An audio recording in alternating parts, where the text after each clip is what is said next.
Continuing on in Mario Luigi Paper Jam, Bowser's Castle, which is not the finale, I know that much from just glancing at a walkthrough. I know that there is more after this, however,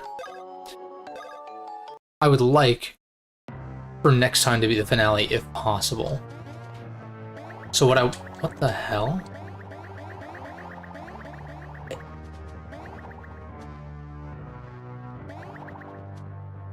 Oh, I didn't set the right control. I was so confused. I was like, wait a minute. That button should let Paper Mario jump to all three. That's better. Anyhow, Bowser's Castle, and then I think we backtrack to the woods. And then there's whatever Neo Bowser's Castle is, according to the walkthroughs that I've referenced. Just to kind of know the pacing and what to expect, right? Unfortunately, Luigi got behind last time, level-wise, because he died during the boss fight when I killed the boss. And so, yeah. He missed out on like 3,000 EXP, which is pretty atrocious. And if I was concerned about this game's difficulty... Not difficulty, like, cause he'll catch up eventually, and being just one level behind is not the worst thing ever, but... Here we go. It's just, like, gonna annoy me.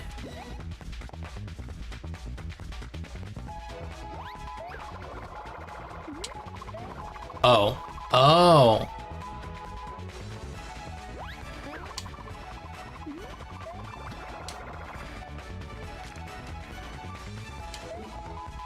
Let's see, I'm pretty close to being full on star points.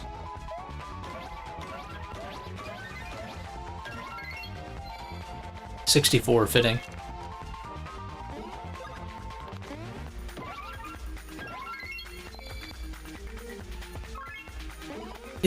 Aren't games from that generation funny? Like N64 games that had the like subtitle of 64.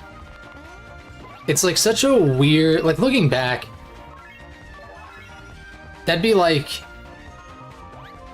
what's the new thing, like teraflops or whatever, that like Xbox was touting with their, like the One X and shit like that. Right? The one, Xbox One, dude, the names confuse the shit out of me, but whatever the one was where they were like, oh, it's the mid-gen refresh, teraflops. It's like, imagine if it was like Halo teraflop edition or some shit.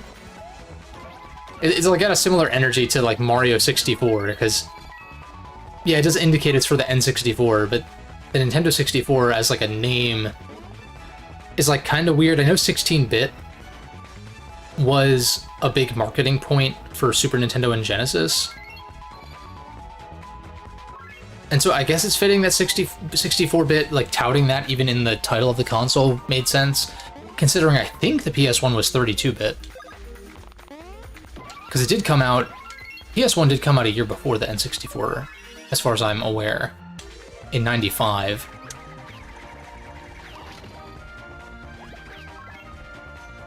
So it makes sense that the N64 was a little bit more powerful, but then there's that trade-off with the cartridges and CDs. Not my point, though. I just think it's a funny naming convention, which I guess is pretty fitting for Nintendo. And there are four new Super Mario Bros. Games spread out over 6 years that are no longer even remotely close to being new. Shit like that. And of course, you know, the 3DS iterations and all that.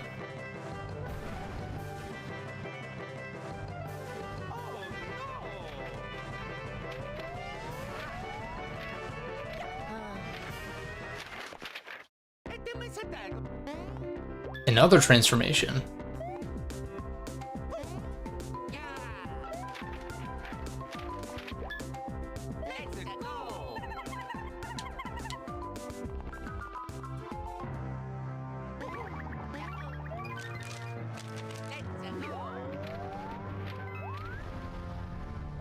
Oh, nice.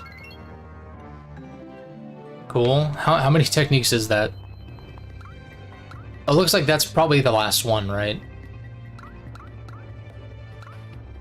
Yeah, makes sense. I could map these... I could map some of these to touchscreen inputs if I wanted to. But it's not that bad cycling through. I played a few more minutes of the Superstar Saga remake. And honestly, I'm kind of used to cycling through each individual action at this point. Especially because it's only, like, the necessary ones. Like, Luigi doesn't have a standalone hammer ability, because if he's using the hammer, in the remake at least, he's always hitting Mario to make him small. Like, he's not just gonna... Luigi's not gonna be in front using the hammer in the remake's context.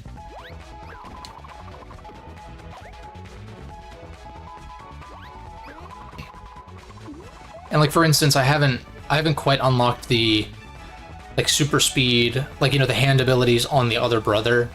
Like, where the fire one was the electric one makes you move, like, laterally without turning. And then the fire one makes you go super fast in a straight line. I haven't gotten those yet, and so Mario and Luigi can only use their hand powers when they're in front, specifically. It doesn't, like, allow me to try to attempt these techniques that I don't have access to. So that does trim things down, make things a little bit more streamlined, sort of. It's a little clunky cycling through all of those commands, though, for sure. But, you know, pressing L and R at the same time brings you back to jump. You can also just press the X button, I think it is, to have both of them jump regardless of what action is selected. So you're still able to do a standard jump even if, like, the hammer's selected or the hand ability is selected and stuff, so... Good quality of life stuff. Yeah, actually at Bowser's castle.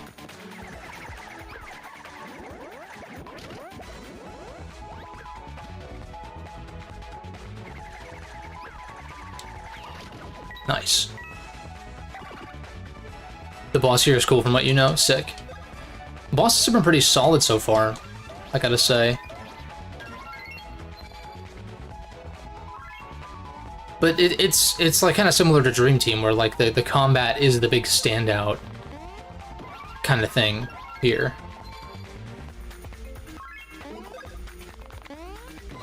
And I was thinking about it, I can kind of see the perspective of people who are like, oh, I'd rather play Paper Jam than Dream Team because it's shorter and like the tutorials are cut down and stuff. I'm starting to see that perspective a little more. I don't know that I necessarily agree. But the more I play of this, the more I'm like, I mean, yeah, the combat is like pretty much just as good as Dream Team's. So if you kind of just like skip through the story shit, mostly ignore it, then like, yeah, it's alright. Pretty solid, it's somewhat similar experience.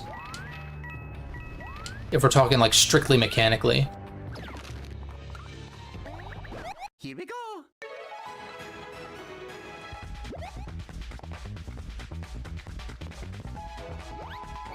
Oh shit. It's like the first time Paper Mario got hit this episode.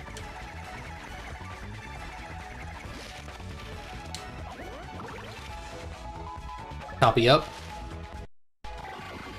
How much you care about it being generic? Yeah, right. Like if you're willing to or able to overlook that, then sure. Then sure, it's solid. I'm becoming more and more okay with that, I feel like. Just because I have just kind of checked out of the story stuff.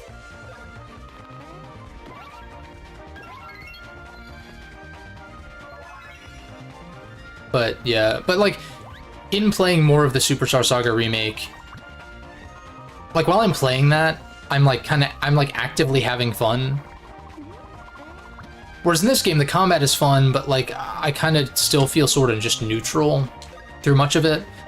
Well, I would say for the majority of the Paper Jam exclusive things, like the paper crafts, toad hunts, I'm just kind of like, this is fine, I guess. A couple of moments that were a little annoying with Bowser Jr. The Bowser Jr. paper craft was a little annoying, some of the Toad missions were a little annoying. but nothing terrible. Shit. I feel like the reaction time on those is pretty quick. Then again, we are in the late game now, so it's to be expected.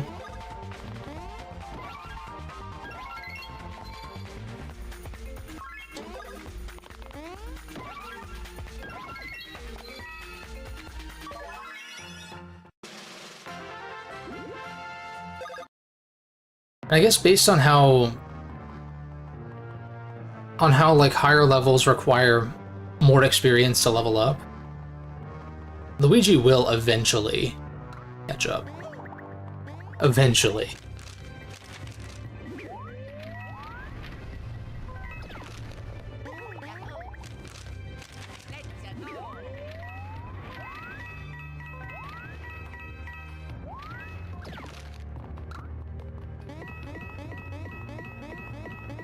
Really dig the zaniness.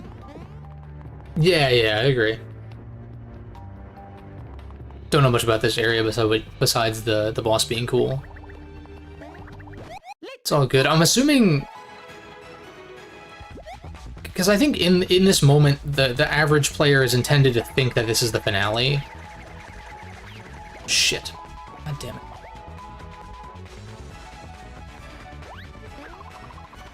So I wouldn't doubt that this area is kind of large to try to make it seem like it is the final area.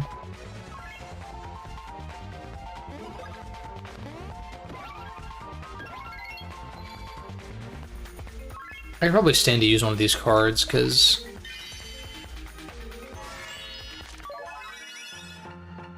we'll be gaining a good number of star points before the boss fight.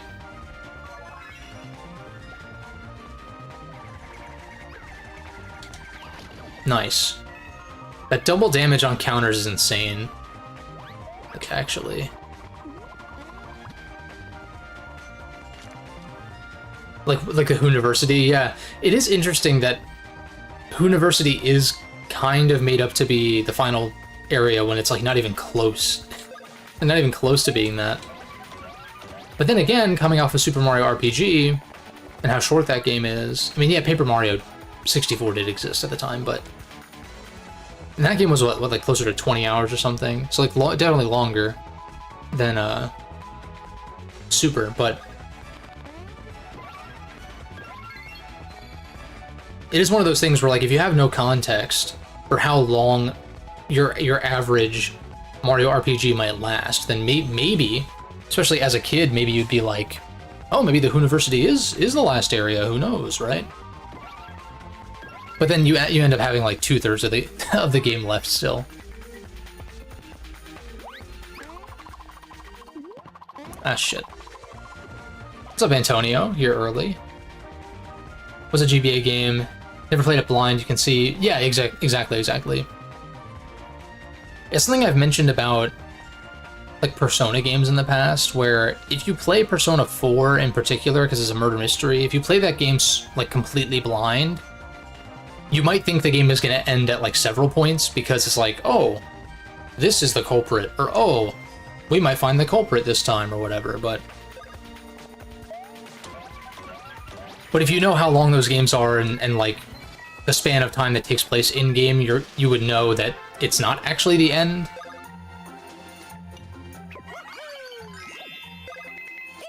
And it's like, I'll play games fairly blind pretty frequently, but it's rare that I've like played so many games in my life that it's like, it's hard for me to not have some semblance of how long a game is going to take. Joke's end could be a fake out. Yeah, that's true.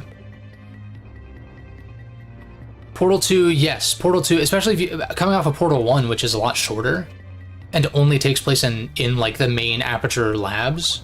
Maybe there's some backroom stuff in Portal 1. I think there is towards the very end. But Portal 2, it's like you do all the lab stuff and you fight GLaDOS and then there's a fake out. Yeah, it's cool. I remember Portal 2 was one of the first games I played on my laptop. Like one of the first Steam games I played. back when I was in high school. It was a good time. Doesn't really have any problems with it. Just traveling through a new area. Yeah, I think a lot of the appeal for Superstar Saga is like the uniqueness of the location compared to just being another Mushroom Kingdom game. Which that would have been the first non-Mushroom Kingdom Mario RPG. Though of course, like Super Mario RPG did have like the, what were they called, the sword guys or the weapon dudes that were like invading or whatever. So there was like some kind of gimmick happening.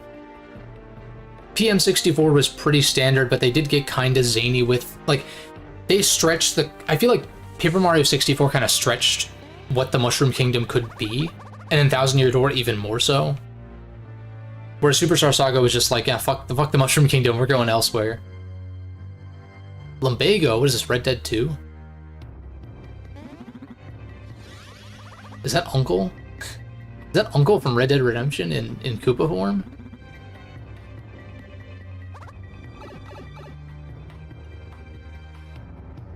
It's so funny, like, I don't think I've ever seen the word lumbago, except in Red Dead Redemption 2, and now fucking Mario and Luigi Paper Jam. Like, two very, very different games in many ways share this, like, this word that I was not familiar with prior to playing Red Dead.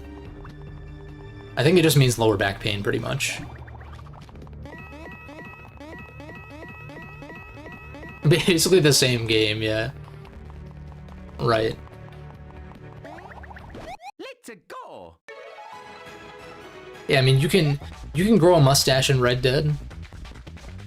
So Mario is basically Arthur Morgan.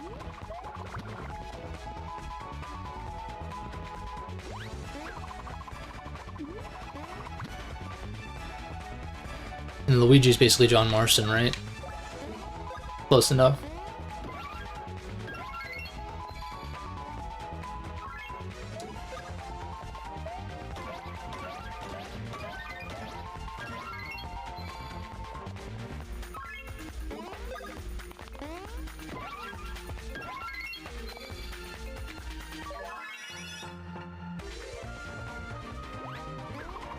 Let's see.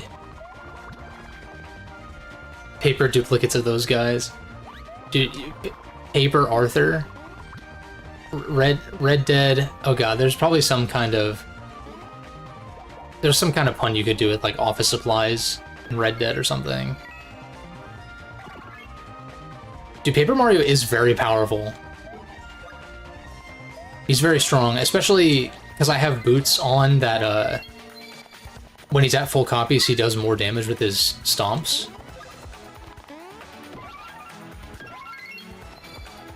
In the early game, he's super fucking fragile, but I feel like even at this point, it's not too bad keeping him alive. Because, like, he doesn't take direct damage unless his copies are gone, so...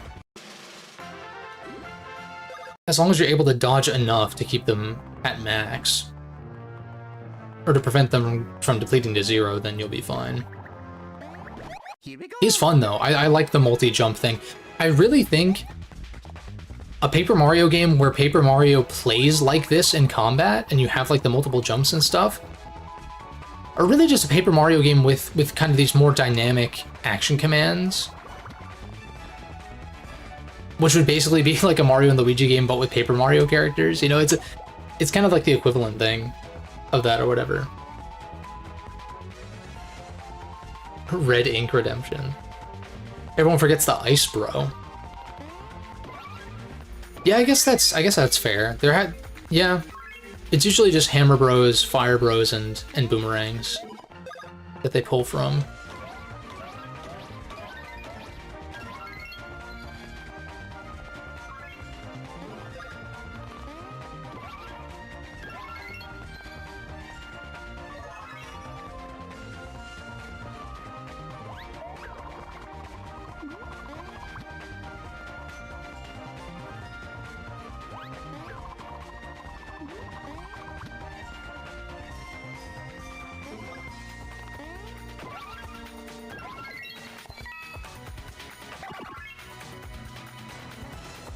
All the weird bros from Superstar Saga. Yeah, like the ones who would teach you the techniques and stuff. You have like the Jellyfish Sisters and those weird looking toad guys that teach you the high jump and spin jump.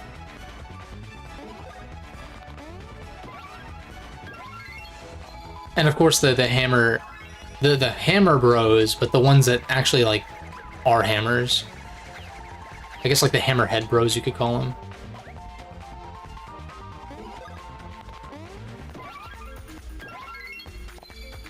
And Superstar Saga is very A Link to the Past. Like it, I would not be surprised if that was a major inspiration for that game. It's kind of no wonder why I kind of connected with that, because around that same time was when I played A Link to the Past for the first time on the GBA.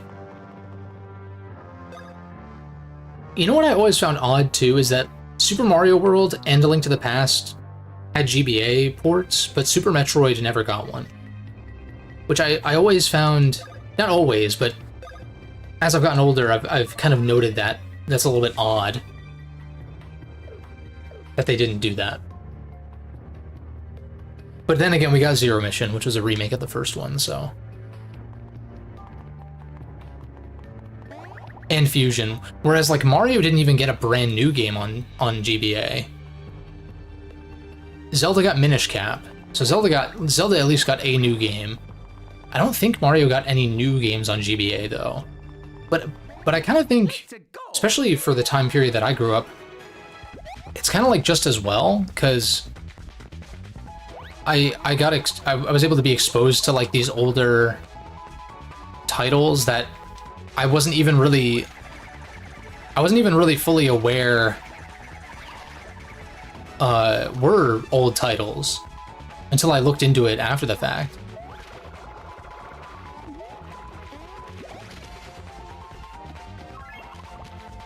Like, I don't think I had any context that Super Mario World was a game that was over a decade old at that point.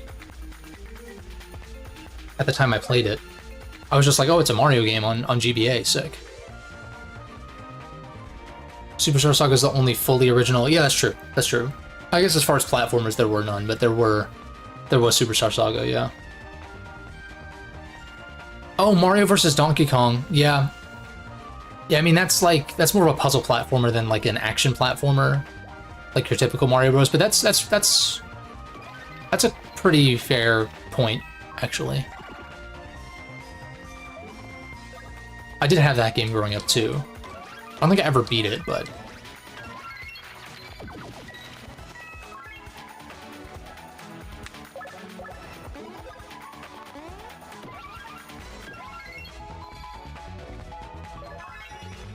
no, yeah, the first one is GBA, yeah. Most of the rest of them were on DS. And maybe 3DS. There were a couple of like download-only ones later on, but I checked out after the first like 2 or 3.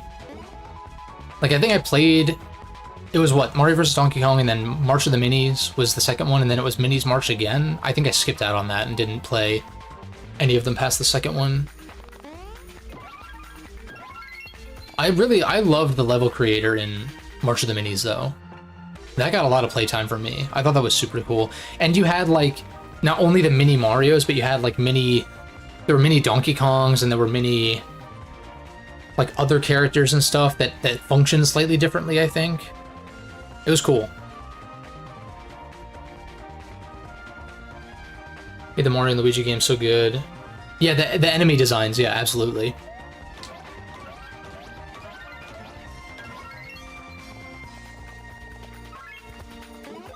And like in this game, you don't have original enemy designs, but then again, like Mario's Rogues Gallery, as far as enemies are concerned, are like iconic for a reason.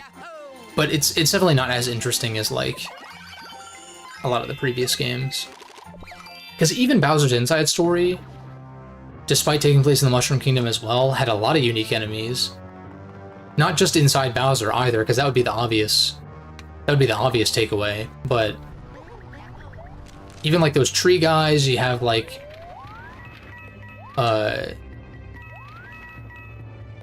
You have like the honeycomb guys. There's a ton of examples.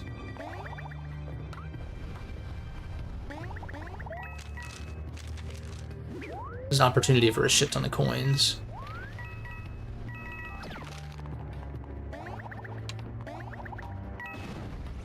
Yeah, because there's no punishment for doing that, I just do that.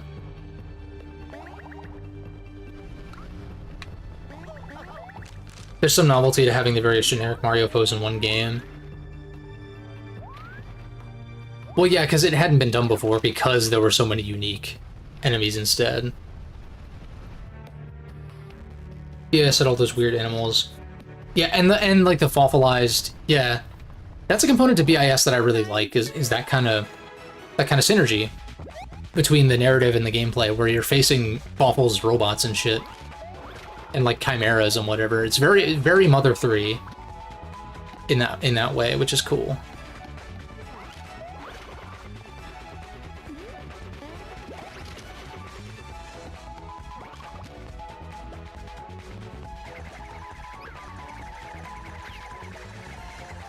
Ah, shit. A little early. I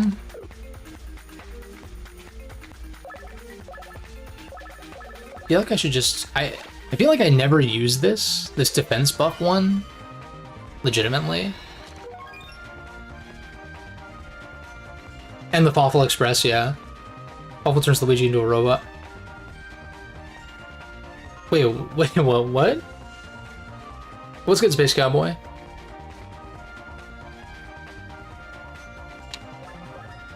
Are you talking like hypothetically, Fawful would make like a robot Luigi? Do I wanna... I feel like I just hammer. Get a little bit of chip. I'm thinking about cutting the defense buff card, because I never use it earnestly. I rarely use it earnestly.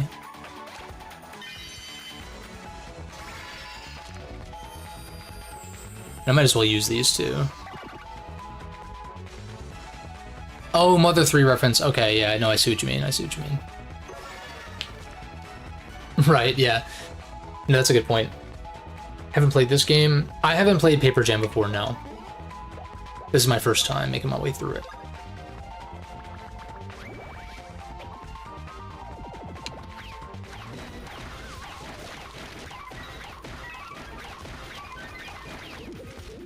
Well, I kind of dropped the ball at the end there, but whatever. Well, I think I'm gonna burn through this deck before the boss. It's like, at the next refresh, maybe I'll hold off. The next reshuffle. I kind of wish there was a... Well, maybe it'd be too cheap, but maybe if you could reshuffle for the cost of, like, 10 star points or something. At any point, instead of having to go through all of them.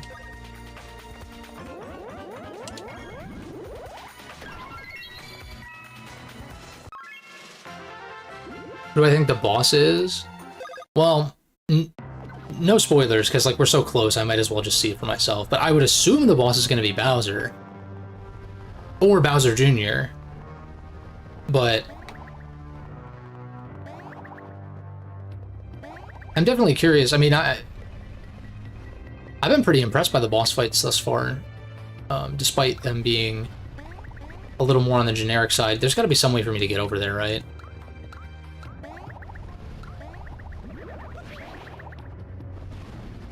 I think that's doable.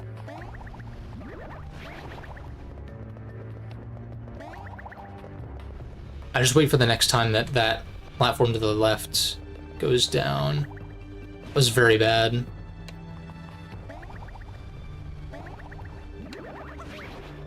Let's see here. Oh shit. It was like, how do I stop this? It took me a second. I was like, what am I supposed to do here? Oh yeah, I did beat Strange Journey. Finally. The final boss was pretty frustrating. There's like literally an insta-kill move. There's an insta-kill move that like you can't... You just have to like get lucky and dodge it, basically. It's fucking heinous. But I eventually I eventually got lucky enough to get through it, thankfully. But I will eventually, Go time. in the not too distant future, do a video on that game. Because there's quite a bit to talk about. But the closer we get to the SMT5 Steam release, the more excited I am to play it.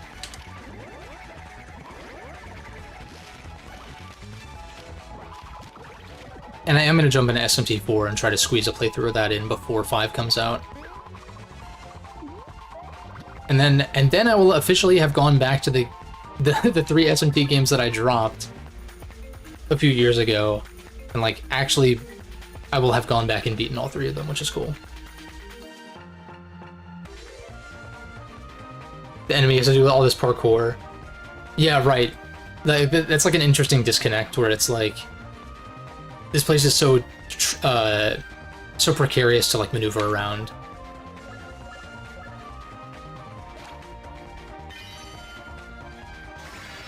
This is probably like the back entrance or something. I mean, well, it literally is, right? We're not walking in the front door. I think Okami is worth playing. I've played very little of Okami. I don't know why, but like, I feel like if you play it on a system with a touchscreen, assuming there's touch functionality with the remaster, I feel like, I mean, it's supposed to be amazing. It's just like the brush controls on like just a regular controller, no touch or no motion, feels a little not great to me, but I've played very little, like maybe the first hour, if that.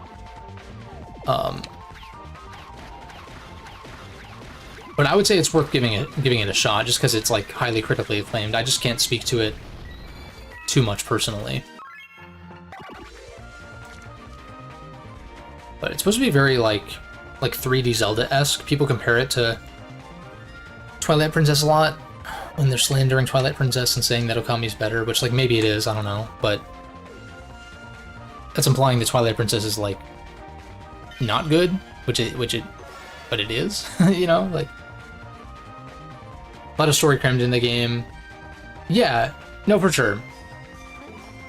I just don't know very much about the narrative sides of things too much.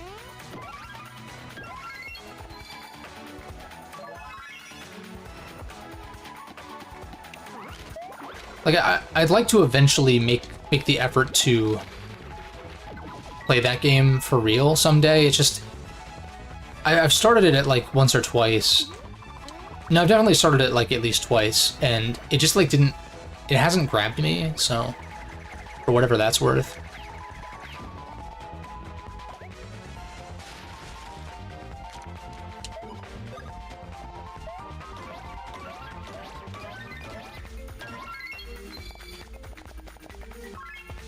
Tired of not playing shit blind. That comes at the cost of barely understanding. Yeah. Yeah, I know, I feel you. Sometimes it's fun to like jump in completely blind though and just learn things as you go.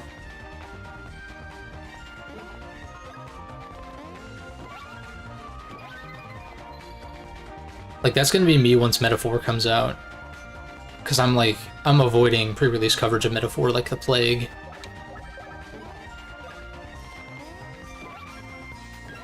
Like, I don't really care if I read anything about it, because I can just choose like, to not read stuff about that, but it's like, more so whenever they show stuff of it, I'm like, nope, I'm already sold, so I'm not gonna watch anymore.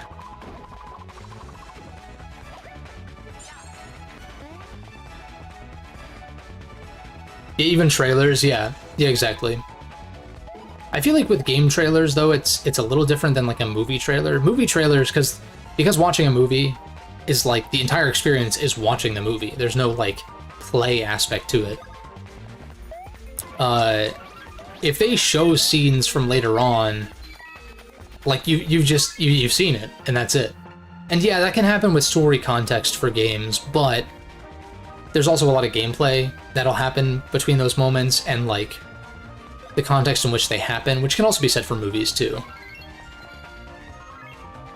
But all in all, I'd say it's better to just avoid things. Like, if you're not quite sold on a game or a movie or whatever it is, then sure, watch more trailers and see, like, will this grab me and sell me on it. But if you're already sold on a release, like, based, obviously not based on just a cinematic trailer, but, like, you know, you see a couple of trailers and you're like, oh, this looks cool, I'm in.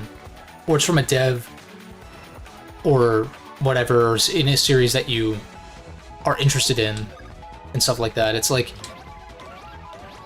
there are just certain games that no matter how they review or what the general perception is, that you're probably going to be in day one, just simply because, like, assuming it's not like a completely busted game or something. But I feel that way about, like, Persona 6, for instance. It's like, whenever that happens, it's like, even if it gets, like, just, I cannot see a universe where P6 doesn't get amazing reviews. But that's, like, just one facet to things, and, like, who really cares that much about gaming press reviews anyway? But it's just one facet to the general perception of a game, right? But, like, it could get, like, bad reviews or whatever, and I would still... I'm not going to pay attention to that ahead of time, and I would still play it because I need to experience that game for myself. And all of that. It's usually when it's a new IP that I'm a little bit more wary. I know people are tired of remakes in particular, which is understandable, and even remasters, but even sequels to a degree. Like, some people just only want new IP, which is understandable, but I as a consumer, I do find new IP, like, it's harder to sell me on a new IP. But it also depends on who it's from. Like, Metaphor is a new IP, but looking at it, it's basically a Megami Tensei game, just not in title. So I know I'm going to like it, at least to some degree, right? But then you have other stuff, like when fucking Redfall was announced, I was like, I don't care. I like Dishonored a lot. I played the shit out of Dishonored 1 and 2. But even from the get-go with Redfall, I was just like, I don't care. like it was just one of those new IP where I was like, it not landing for me at all. I was surprised that it was as much of a travesty as it was, but I was not expecting anything amazing out of that either.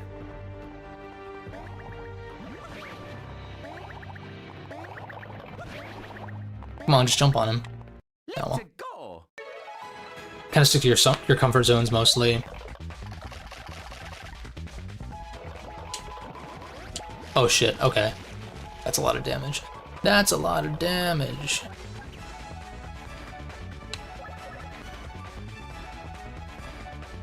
Found enough shit to be content.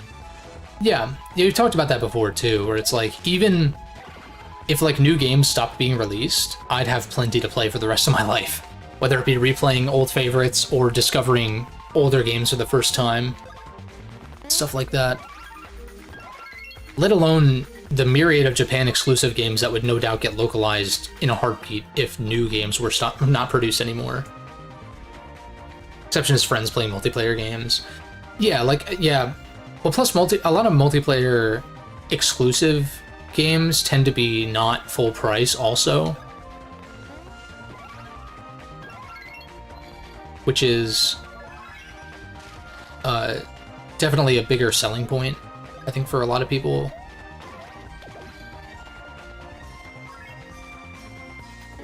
Shit, I mean, shit, there's a ton of free-to-play multiplayer games out there, too.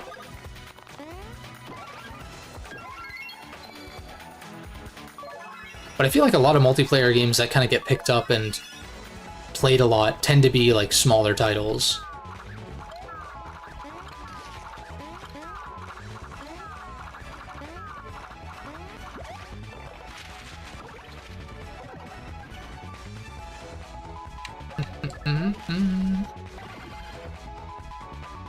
And I mean, based on the frequency that I buy new releases, it's like, it's pretty uncommon. It's pretty uncommon, honestly, that I buy, like, even when it comes to remakes and stuff like that, it's pretty rare that I buy games like day one full price, all things considered. Oh shit, I fucked it up. Like, I think Persona 3 is the only game this year so far that yeah, it had to, I can't think of anything else I would have bought this year that was full price.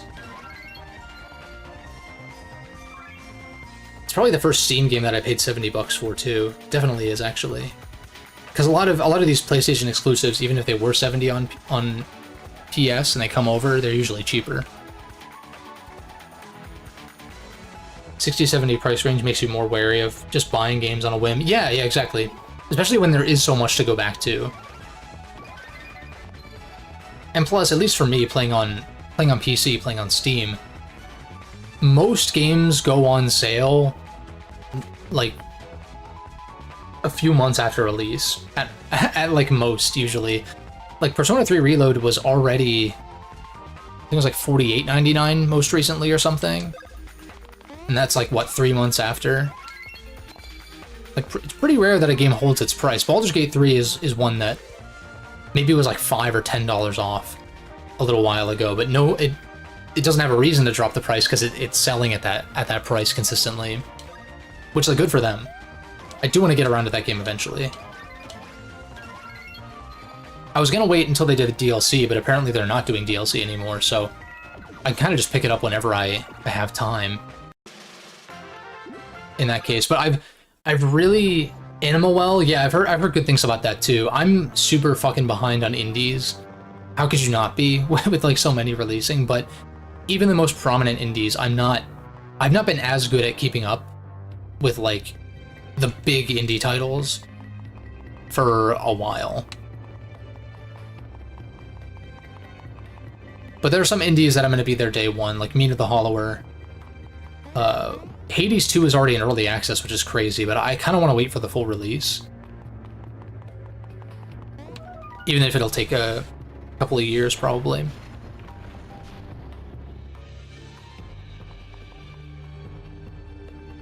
Oh, so this is a shortcut out of here, I see.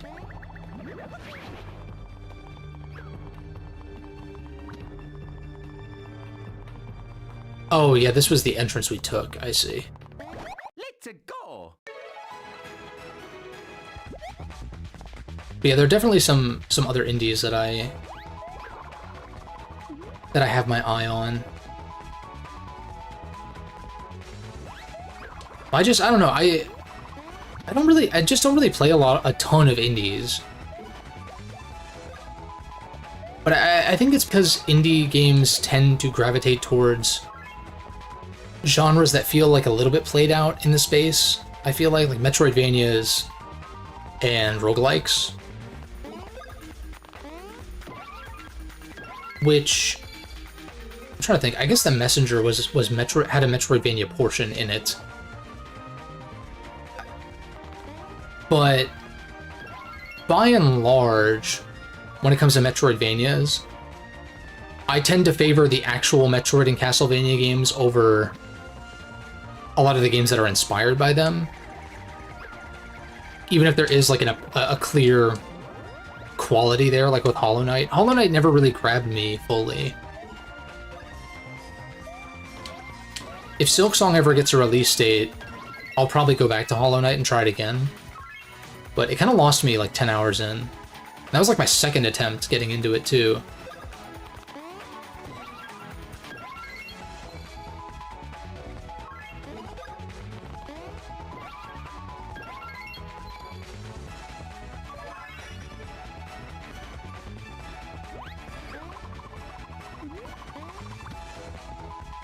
What's up, Eric?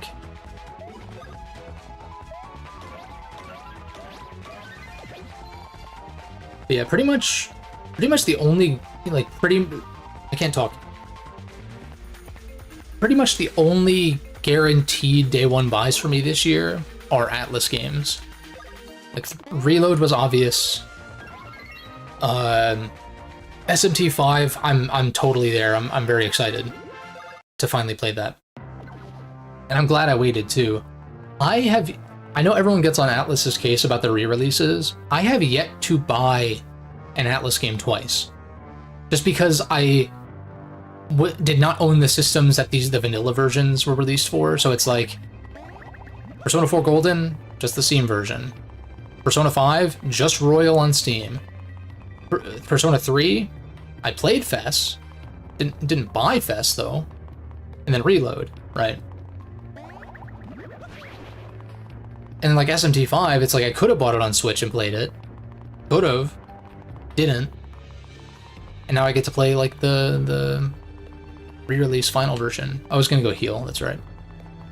Welcome back, Antonio. But yeah, SMT5 and then Metaphor in October will be a day one for me as well. And looking, I was looking at my wish list. Maybe I need to like dig through the upcoming games for this year a little bit more, but between June and October, there's not really like anything, at least coming to Steam, that I have wish listed. At least as of now. There's some games that don't have dates that could very well get dates between now and then. Like FF16 could come to PC. Here we go. Stuff like that. Other ports and whatnot. Oh jeez. When it's moving fast like that, it's really tricky to dodge.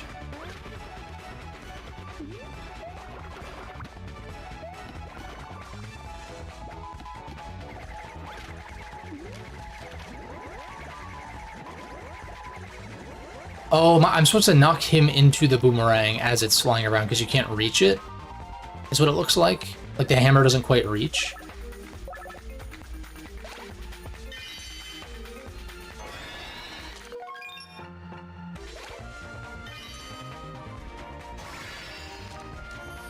Don't really like how the trio attacks are always available. Well, you do have to consider, too, that all three have to be alive. So if one of your guys is down, you can't use a trio move, which was definitely a factor in a few of the boss fights that I was doing. But now that I'm further in the game and Paper Mario is a little spongier, everyone's a little bit spongier on my side, it's probably going to be pretty uncommon that happens. But there might be times where a bro gets knocked out, Paper Mario's turn comes, and you can't do a trio attack. You have to revive or whatever, and then survive the next round, right? How far? Probably have like another, like 2/3 in, at least. Like after this, there's a little bit of backtracking and then like another castle. So I'd say I'm probably about 2/3 in currently. Maybe a little bit more than that, actually. Maybe more like 3/4. Maybe more like 3/4 once we finish this, though. This area. Bomb Derby. I'm hoping to wrap this up by the end of the week. Even if today and next time end up being a little bit longer.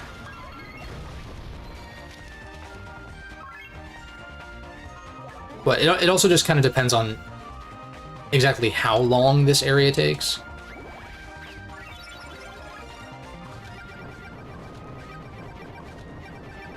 I'm having a little bit of deja vu when it came to Dream Team and wanting to wrap that up, but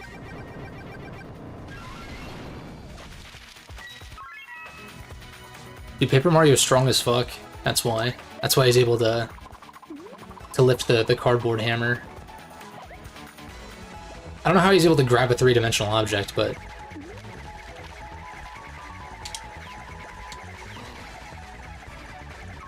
yeah, you can't reach this one, so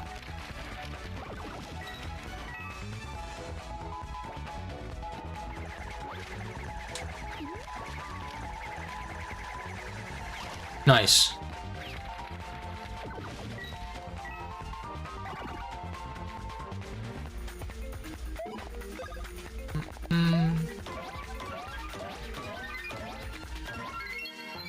Big damage.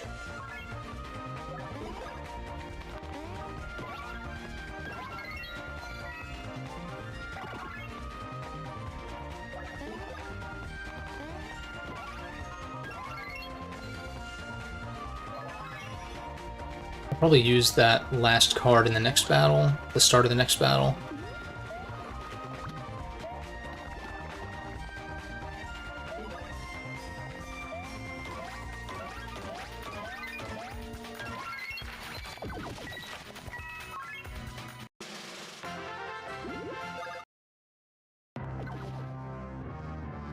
There's a segment where you have to go talk to like 3 annoying NPCs. Yeah.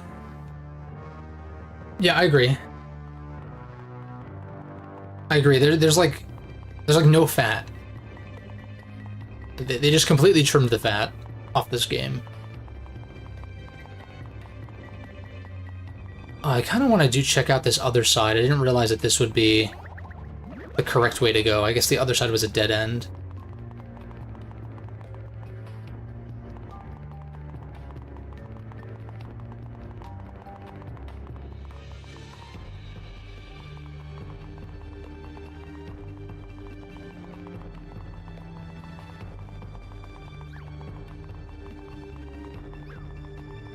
Oh yeah, that's up there. That's right.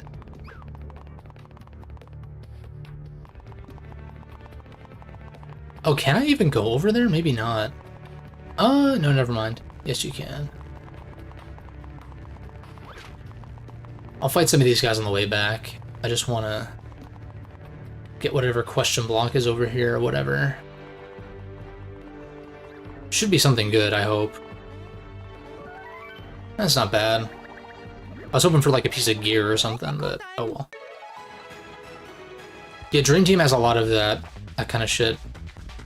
The beach area is the one that comes to mind with the seahorses. Oh shit, that's tricky. Well, this can allow Luigi to catch up a little bit.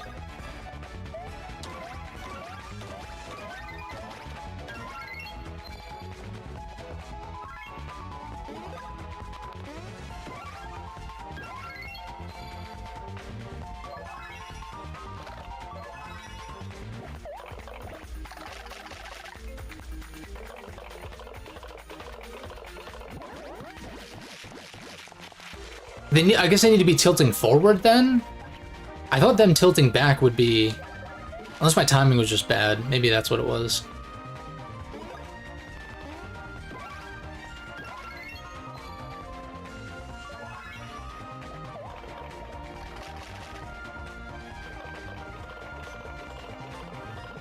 Okay, no, my timing was just bad.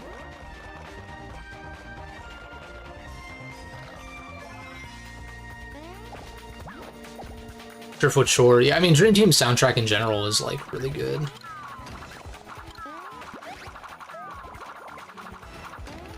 Yeah, that's fine. At least Luigi lived. I use this to reshuffle.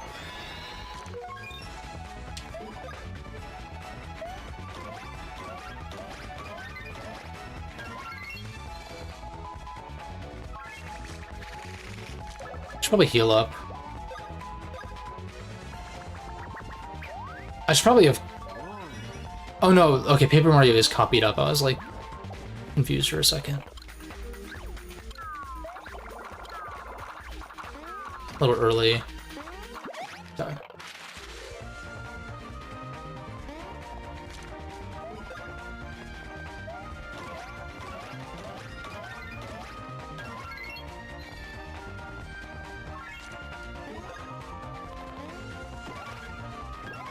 I like having the EXP and the coin one show up early, because that means for the boss fight I can just activate those immediately. Early as shit, oh my god.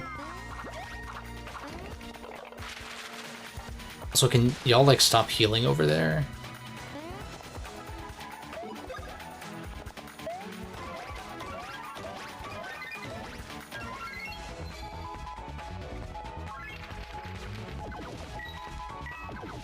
There we go.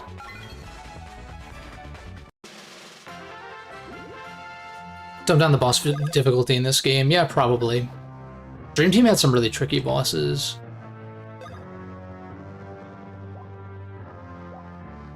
Let me think, what was I gonna do? Oh, I was gonna cut the defense buff. Change set has been added. Now you can make up to... oh, I can make 3. Okay.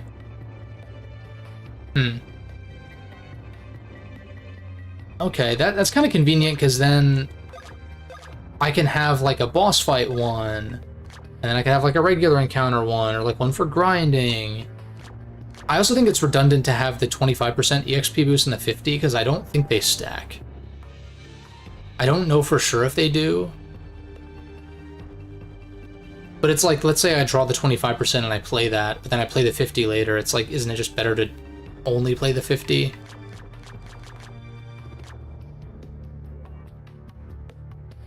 Oh, I should have used this in the last fight. I don't know why I didn't do that.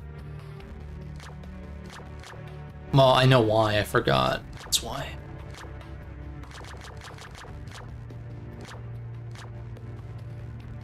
If you aren't hit by the next enemy attack...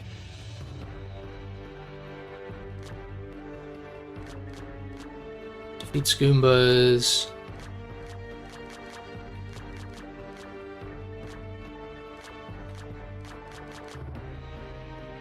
Damn, part of me wants to go back and buy more cards or something. So my other options aren't that great. Yeah, there were a number of Dream Team bosses that are just like... they just passively heal, which is pretty annoying.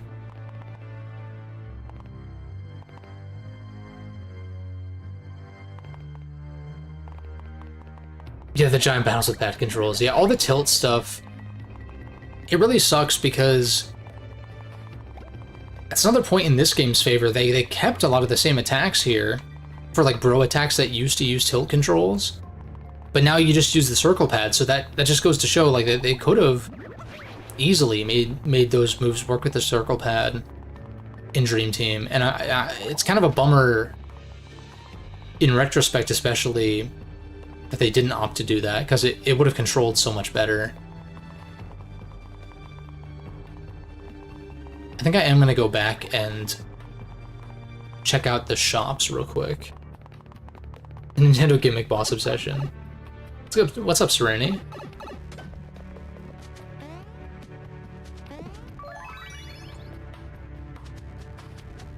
Yeah, most of the bosses that you did... yeah, Momoshka's Giant Rock Attack, that one gave me trouble too, yeah.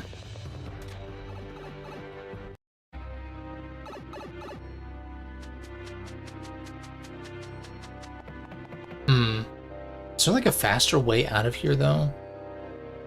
I guess this brings us here. And then... is there seriously not... alright, going back to the shop is too much trouble. Do it later. Maybe having the defense boost for this boss might not be bad. Bad idea. Or maybe we'll get a fast travel point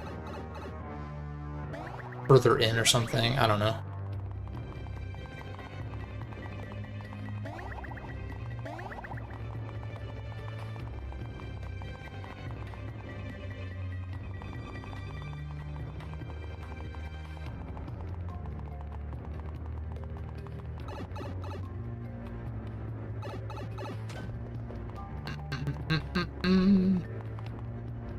This feels like a boss arena to me. Guess I'll save just in case. Yeah. Is this gonna be papercraft? Holy shit.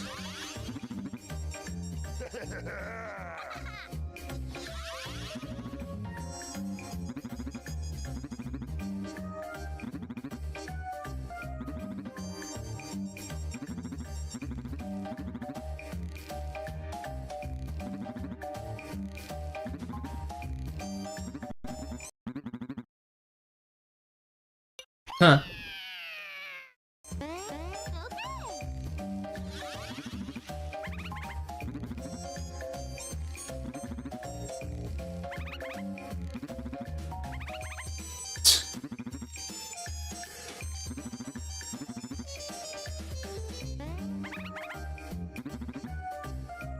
That's fun. She's like, I just constructed this here casually.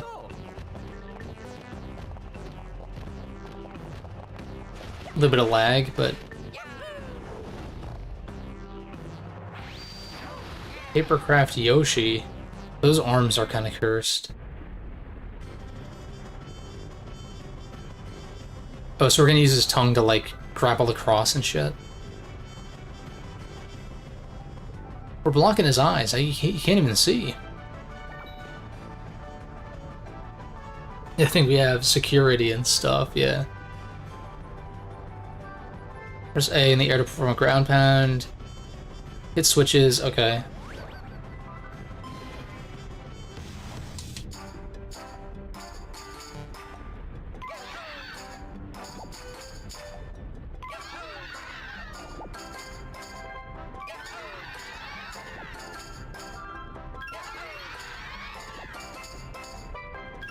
It's probably my least favorite part of the papercraft fights is having to do that.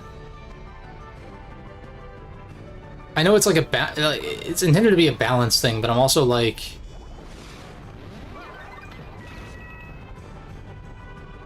couldn't you have balanced it without needing to do this rhythm thing that kind of breaks up the pace and all that?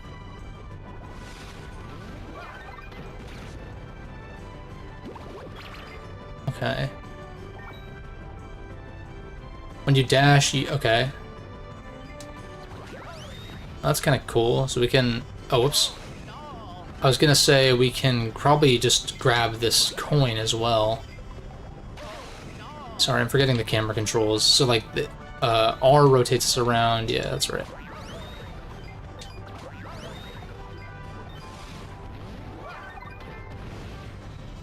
Oof.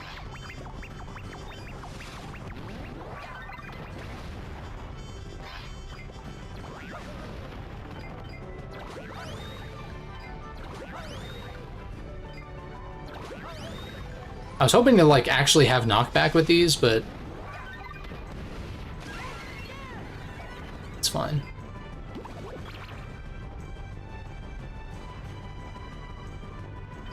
Alright, there's a recharge point up ahead.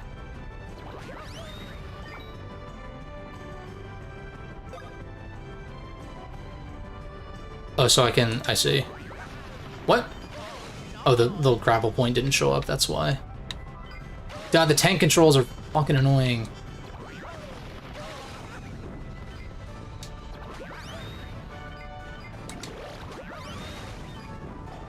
Okay, turn around.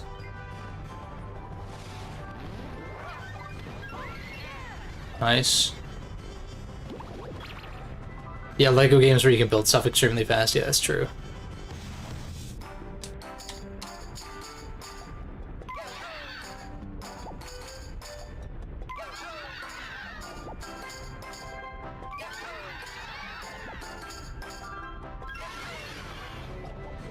Like, those little rhythm things, it's intended to be, like, to balance so that you can't just spam shit over and over again without cost, but, like,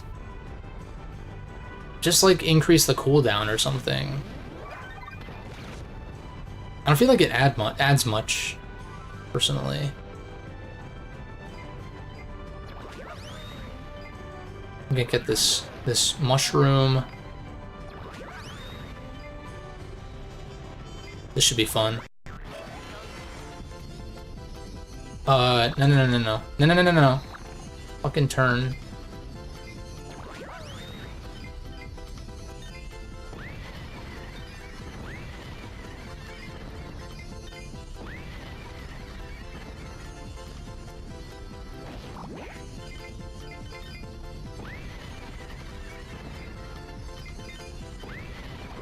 Not what I meant to do.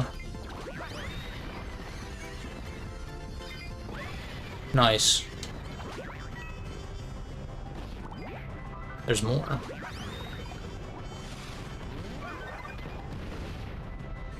Got the stun. Big damage.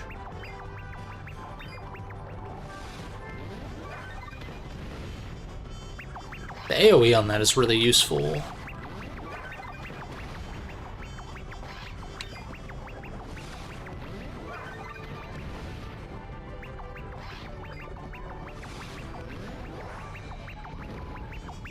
Okay, so the range on that's not great, I see. Got that one. Oh shit.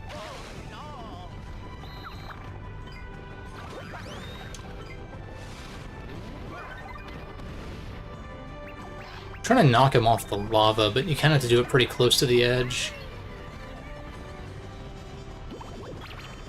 Hey, Toadsworth didn't even make it in. That's true. Where's my Papercraft Toadsworth? I want my money back.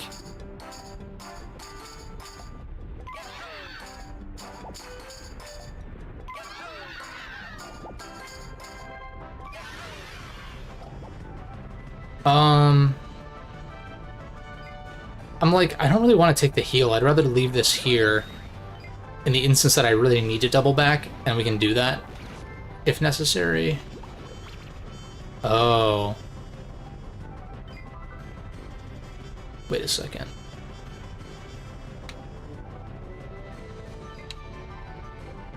There's gotta be something back there, right? So if I go...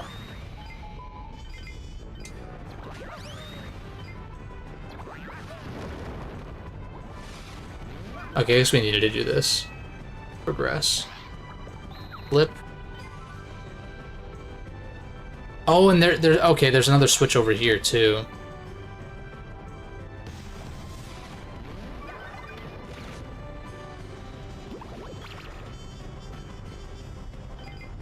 I'll recharge once I get back. I guess using your tongue doesn't deplete meter, because otherwise you could get soft locked. No, it does.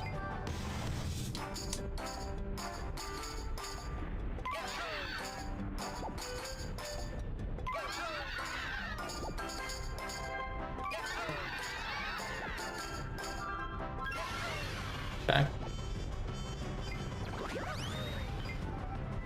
That just switches those. Let me see. There's some coins over there. I do want to get those.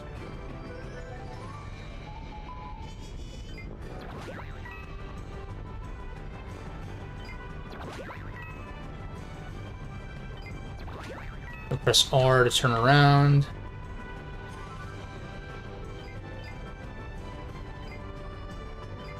I'm pretty much at full, so I'm not going to bother doing the little dance. The shitty thing is, like, if you don't get the tongue target, then,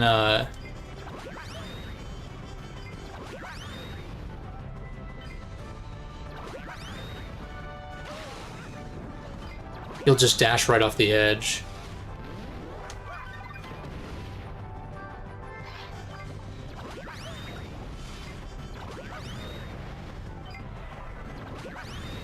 How did I stun him last time? Wasn't it just from grappling? That's fucking bullshit.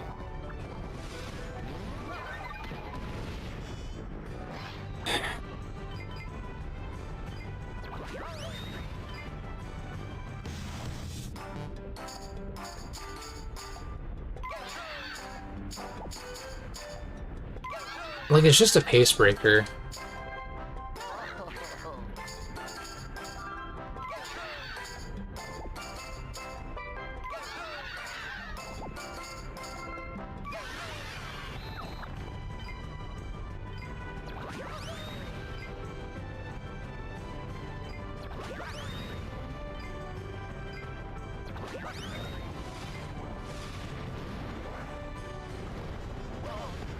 That's BS.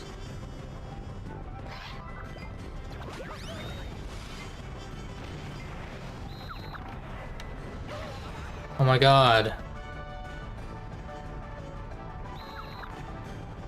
You know what I've been saying about being neutral on these? I'm like starting to not really like them. Like I'd rather just be doing like the actual combat.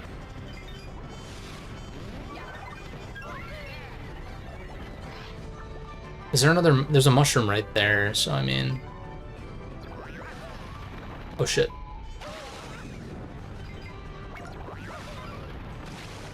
Oh nice, that's actually huge. Kill this one more.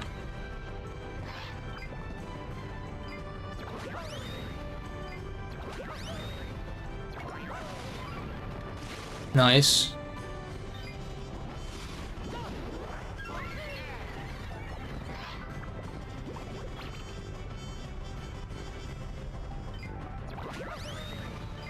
Might as well restore meter, I guess.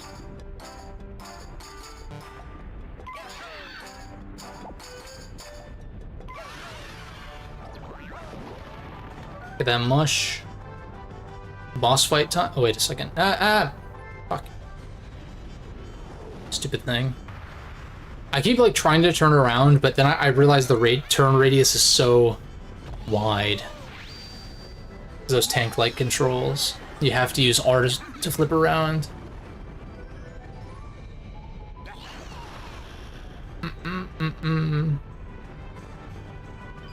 King Boo.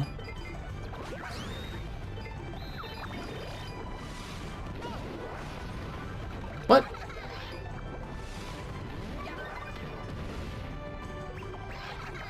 Yeah, let's kill these guys. Or at least I got some damage. I'm surprised that actually landed. I need to wait for the prompt. Got you in the lava. How did I fall in the lava? Huh? Excuse me?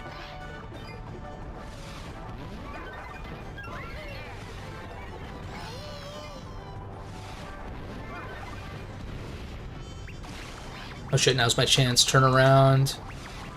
Boom, got him. Big damage. Got him while he was recovering, which is sweet. I would like to grab this 100 token. Also, there's another mushroom there. I guess it respawned. A little early.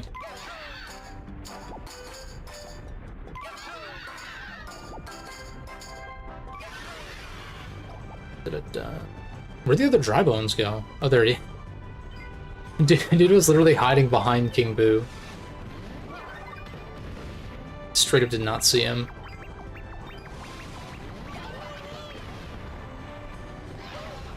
Yeah, unfortunate casualty, but kind of necessary.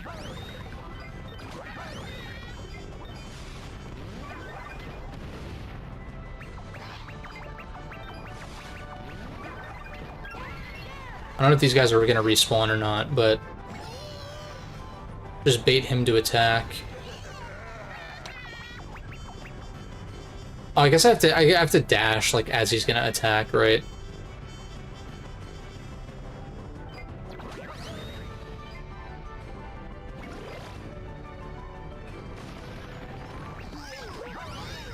Nice. Or he goes for that attack like a dumbass. Nice, half.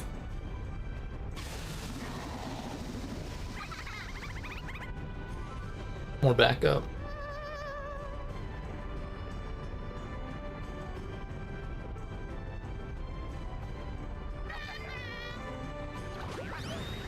I find it very entertaining that this is like a method of combat that they deem viable.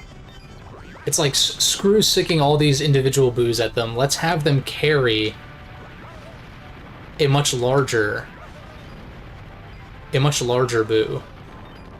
What on earth was that? Where did you... Oh, I was like, where did you go?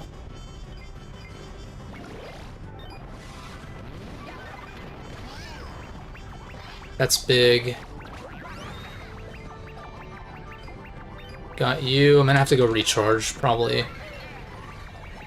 You know what it should do? You should regain meter when you kill enemies. I don't know if you do or not, but that should also be a thing, I think. Alright, turn around. Go for the killing blow. Lit.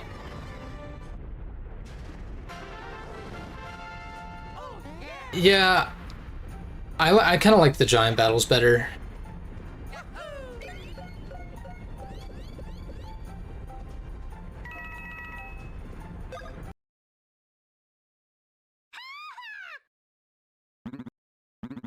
Like, I don't hate the paper crafts, but I also don't really particularly like them either. They're okay.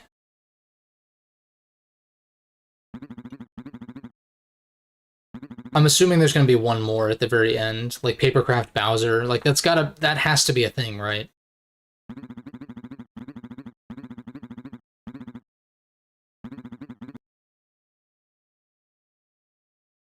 Yeah, Yeah, if they had done giant battles again, I feel like that would have been also kind of annoying.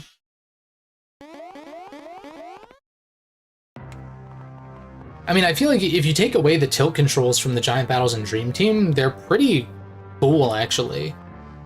If you were able to do that on, like, a traditional control scheme, I feel like I'd have probably pretty much no issues with them. And that's definitely feasible. It would kind of take some of the novelty out of it, I guess. But you still have the novelty of, like, the visuals and all that, anyhow.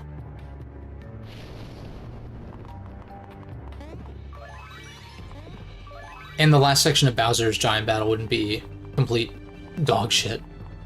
Also, once I did figure out that I needed to not flip the screens, or tilt them, rotate them, and that's what the tilt controls were based off of, then it was pretty... I think I got it pretty much immediately once I figured that out, but still not great. Let's go.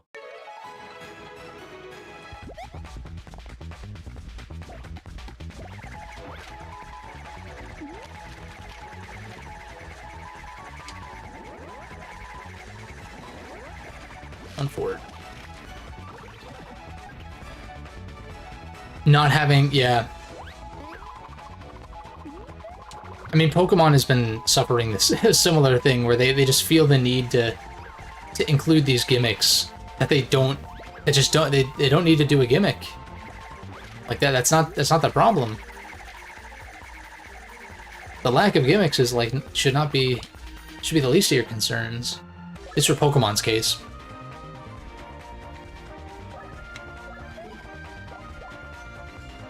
I feel like I go for one of these more powerful ones.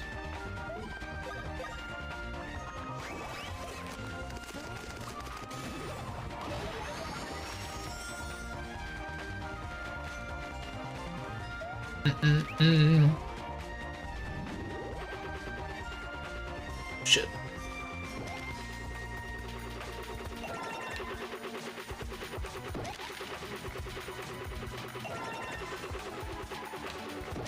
This was pretty fun to do on the Charge and Chuck boss fight, considering you're like rarely ever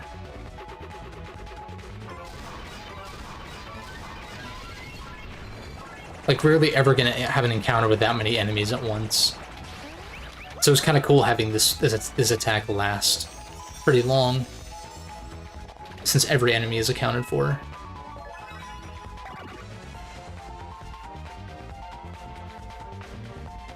Gen 10 should be a reboot of Pokemon, bring it back to its roots.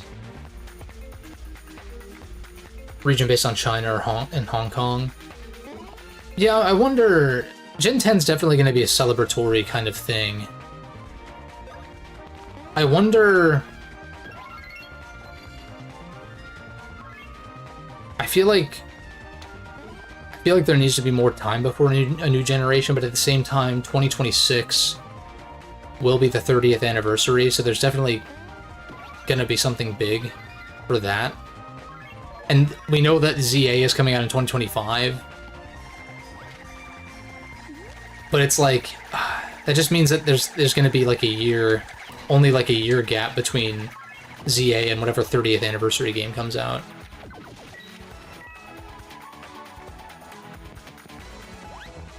Because there's no way they don't do some kind of special thing for the 30th.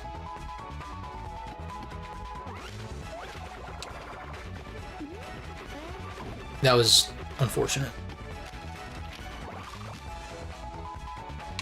The problem is they kind of already blew their load when it comes to remaking Gen 1 again. Because like that would kind of be fitting to do like a remake of Gen 1 for the 30th anniversary, but they already have done that twice for some reason. Well, I get why Let's Go exists. It's to capitalize on Pokemon Go and shit like that, but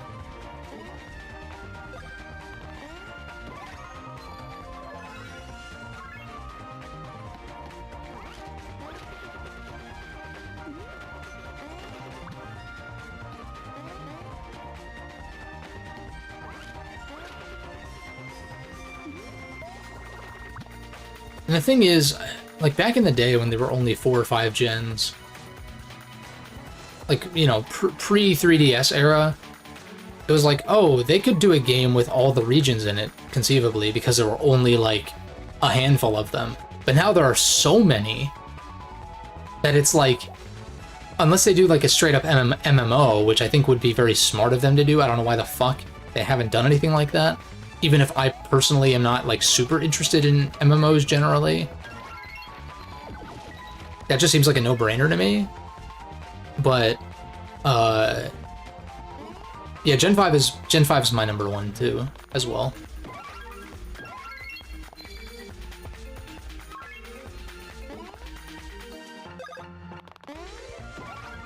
Yeah, I don't know what kind of celebration game they would potentially do. I mean, I guess they could announce an MMO or something.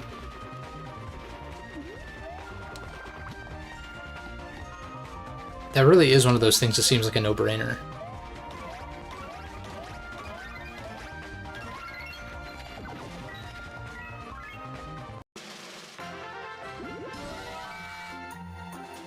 They do it like a distant sequel for Kanto. Yeah, I guess that could be an option. I just feel like Kanto's so played out at this point that even if there is still potential there, I'm not, like, super interested in necessarily going back for another game. Because, you know, even though Kanto is just, like, a post-game area for the Johto games, you still go there and see it in its entirety. And so, like, what? You have the Gen 1 games, you got that is in the Gen 2 games, you have the Gen 3 remakes of Gen 1, you have the Gen 4 remakes of Gen 2, and you have Let's Go. And then if they do a Let's Go Johto, it's like, I wonder if a Let's Go Johto, if that ever happens, if that would have you even going to Kanto or not? I know it seems blasphemous to imply that you wouldn't, but just look at, like, the past couple of remakes, you know? Like, oh, remake of Oris? Or Ruby and Sapphire? Of course the Battle Frontier will be in. Nope. Oh, a remake of Gen 4? Distortion World? Nope.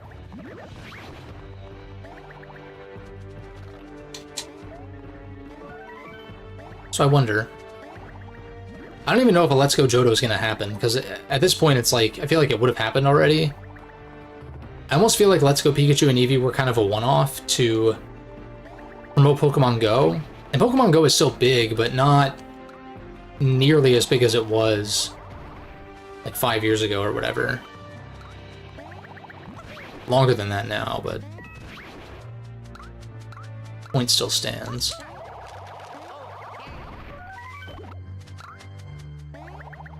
I'm just like, just put HGSS on Switch. I don't understand how there isn't...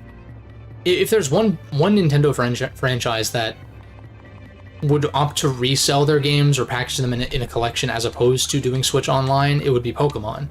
So I don't know why they haven't done it yet. Maybe the first couple of gens could be on Switch Online. The first 3, maybe. But, like, you could sell a bundle of the DS games for, like, fucking full price and people would buy it.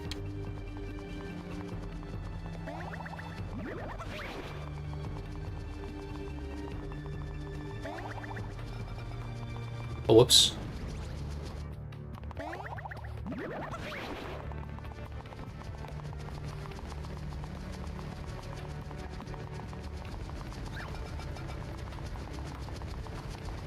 These fans are a lot stronger. There we go.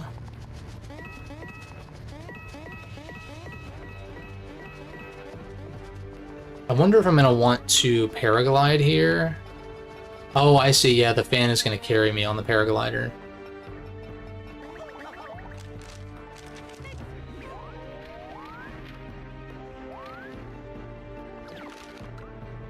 I think? Maybe I'm wrong.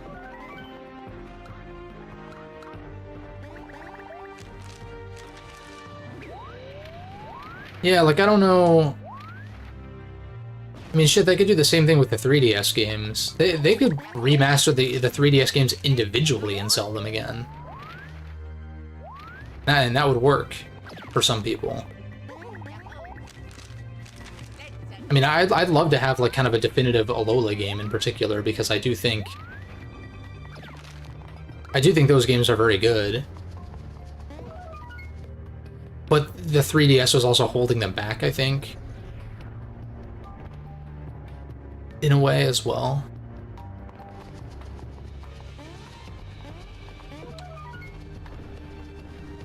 I'm also not really holding my breath for X and Y to be made available again. And plus we're gonna go back to Kalos for ZA anyway, so... there's that.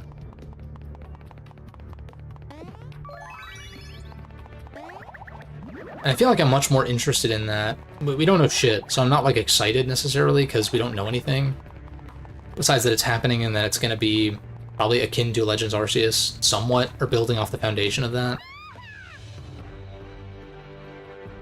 Oh, you missed out on Oris when it came out? That would be a good one to bring over. I just don't know what their mentality is. Like, if they made Ruby, Sapphire, and Emerald available on Switch Online, would they feel like Oris is redundant? I don't know. I don't know what Game Freak's philosophy is on stuff like that.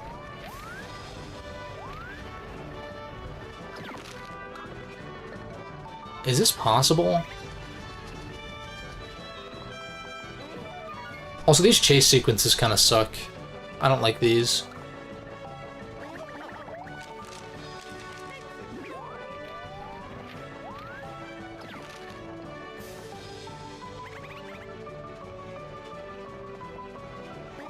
Oh.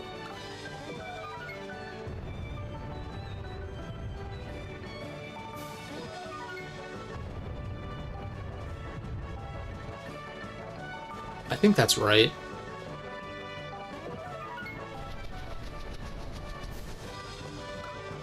Yeah, because I'll take off from here, and then I go a little bit to the left. There we go. Yeah, Oris is different. I can't help but feel like Nintendo and Game Freak generally, like, don't understand. Like, I almost feel like, I mean, a lot of game publishers generally, like, don't see the full value in making these games accessible. Like, it depends, I guess, but it's just like you'd think they'd want to get the Pokemon games out on Switch, like the older ones, as soon as possible to like capitalize on sales and whatever, but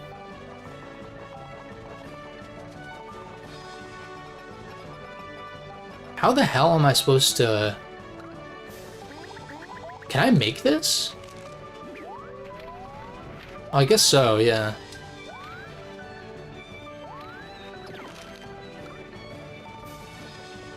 But no, I agree, Oris is a different experience, and there's also the story implications and stuff.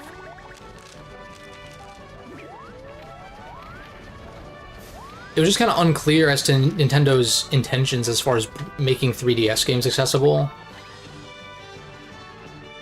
Don't tell me that's a failure. I want to uninstall this game right now. Now at least I know what to do, though. And I won't hesitate nearly as long. But yeah, these chase sequences... This is like the only section of this game that I'm like, this is not particularly good.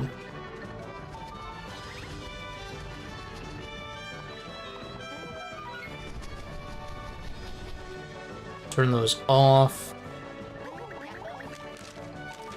The timing can't be that strict, though. So I go ahead and hit the exclamation twice.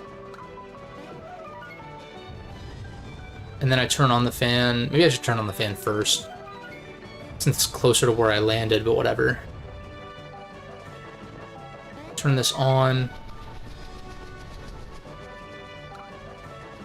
But then as far as the Gen 7 games are concerned, because Ultra is basically like, it's so similar to Sun and Moon that I feel like that one would be pretty redundant to make both accessible. I would say, for that one, I would just say wait and then make a singular remake of it or something someday. That's kind of what I would vote for. They'll probably still do split versions, because of course they will. I hate that shit. But I would like for, like that rumored Pokemon Stars game that was rumored early on in the Switch's life. I was like, I was kind of looking forward to something like that. I feel like that could have fixed a lot of Alola's problems. Here we go. Oh, nice, we got him.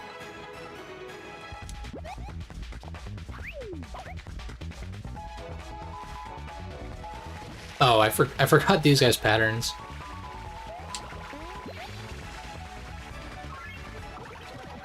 Sun 2 and Moon 2. Yeah, I guess so. I guess there's potential there. I don't know.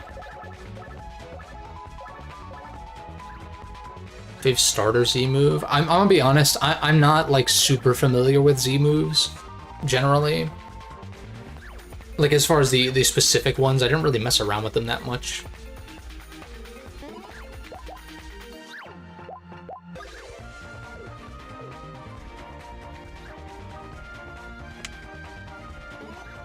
Especially the starter ones, I'm trying to think of what they even are.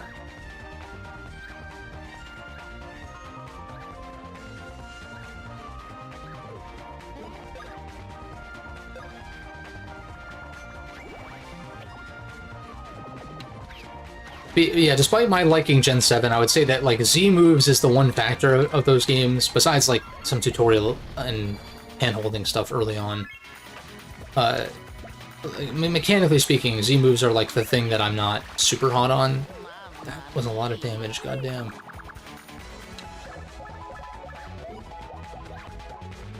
Just standard one up.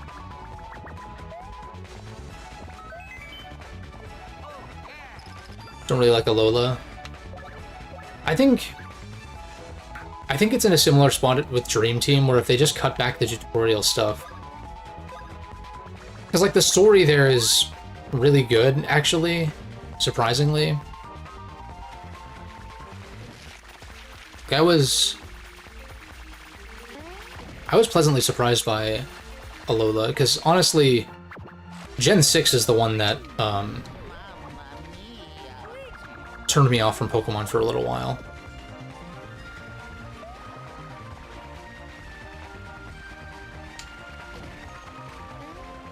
Wasn't hard, but it gave you an experience. I kind of disagree. I don't like the chibi. I don't like the way the Gen 6 games look with the chibi and all that. The music is great. It's just like X and Y story is like complete dog shit. And Oris is fine. It's good. But I can't help but look at Oris and be like, well, this would have been better served as a remake of Emerald instead. Which, like, I know, judge the game for what it is and not what it should be, or whatever, what you want it to be, but HDSS were basically remakes of Crystal. Like, HDSS were basically remakes of Crystal, right? So you would... I think a lot of us were under the assumption that Oris would be basically remakes of Emerald, even though they were called Ruby and Sapphire. Of course, you couldn't have split Team Magma and Team... Or you couldn't have had both Team Magma and Aqua be the antagonist as reliably, because that's kind of a big distinguishing factor between the two.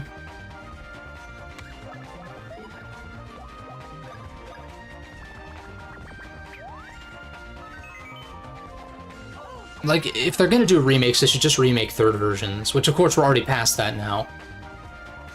As they just completely ignored Platinum for some reason. Just still the definitive way to play Sinnoh. Which is fine, Platinum's great, but... it's just like HGSS completely outclassed the original Gen 2 games, completely. And that's someone who has a lot of... it's coming from someone who has a lot of nostalgia for Gen 2. In fact, my Gen 2 nostalgia is part of the reason why I like HDSS so much.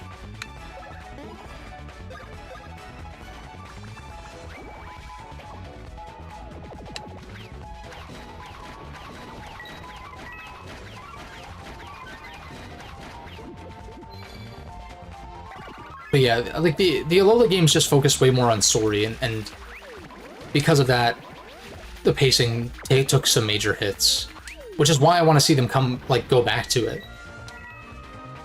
Because I think there's a lot of things you could just improve on it, like pretty easily. Like, I don't really feel like it needs a ton to fix its major issues.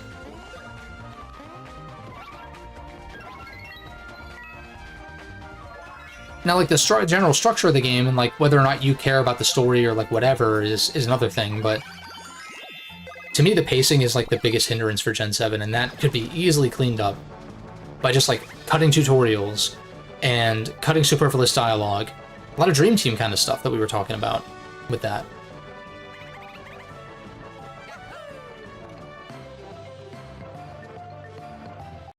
Because pretty much everything else I don't mind or I even, like, really like in Gen 7.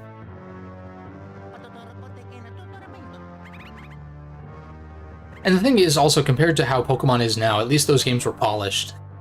Like, even Gen 6, which I'm not super, super wild about, at least those games were polished.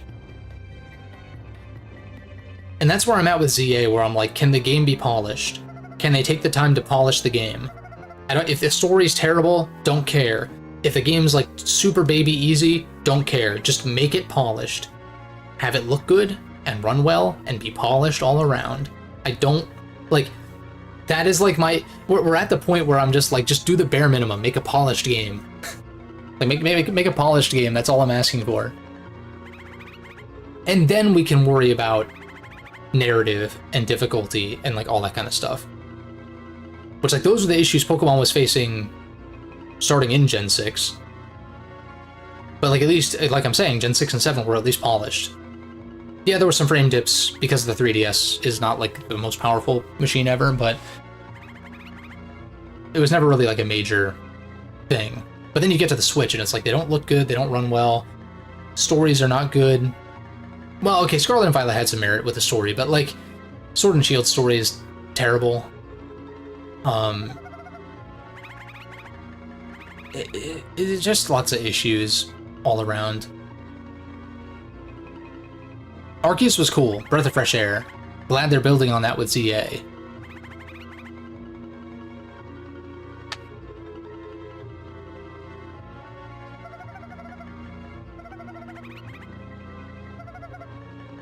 And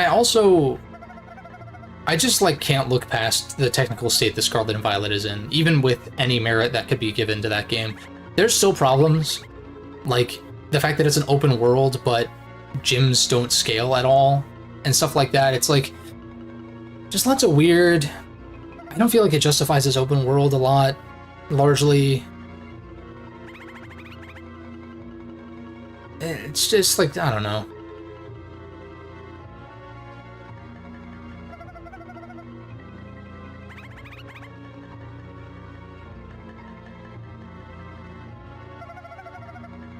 Like, I had decent fun with Scarlet and Violet for what it was, but... like, looking back on my experience, I'm like, I don't really feel a draw to play this again. Sword and Shield at least got 2 playthroughs out of me. But... I'm not gonna say that I, like, greatly enjoyed my time with it, necessarily. But there was some interesting stuff there, but, just kind of half-baked. The DLC was good, apparently, but I didn't play it. Like, if I don't like the base game, I'm not going to play the DLC. Unless it's like a standalone kind of thing. And then you have cases like, The Witcher 3, which is a fantastic game in its own right. And then the DLC is also amazing, if not better, than an already great game. So it's like, dude. Witcher 3 Blood and Wine in particular, which you can start... You can't launch it as a separate application, but you can start and play Blood and Wine, like, separately. You can, like, start a new file and it'll bump you up to that level. like level 30 or whatever it is, to be prepared for Blood and Wine. I can't wait to play Witcher 3 on PC, since my only experience playing it was on Xbox. That's going to be amazing.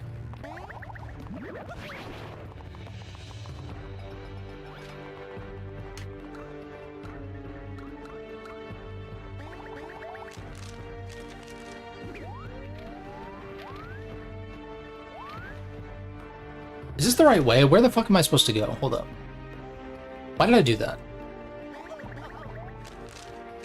Not quite. I did catch a pretty shy for a fly guy, but pretty fly for a shy guy, but okay, I see. That was the shortcut back, and then we go back to the central room now that the flames are deactivated.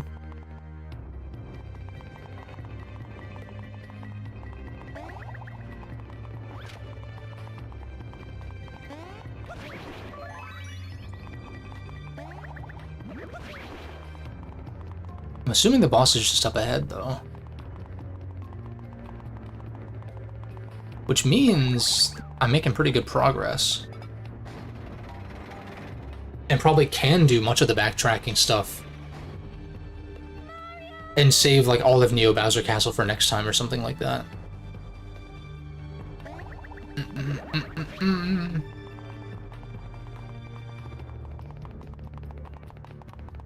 I'm surprised the doors didn't, like, shut on me. Mario! Oh, shit.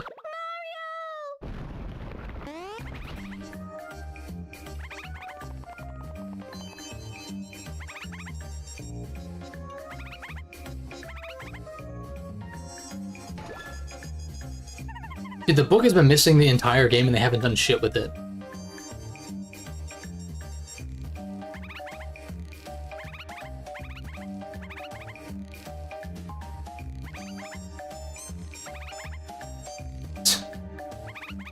Maybe not our best move.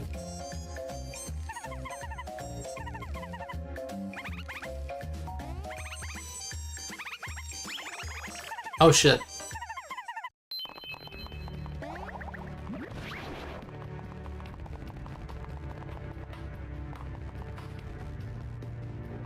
Wait a second. Isn't this battle card Koopalings? Oh, the other one is Bowser and Bowser Jr. But getting back to a shop is too tedious and I don't want to bother, so. Although, I should at least, like, slot the other heal card in instead of the other experience. Like, I'll just have the 50% experience. I feel like it's redundant having both of these. Yeah. Everything else is fine. Bowser Jr. and the whole thing. Yeah, he doesn't want his friend to go away. So, like, it's fitting. Oh, what the hell? I thought they were going to be out on these balconies, but I guess not. I guess we'll have to head straight out. But I'm going to check these side rooms first.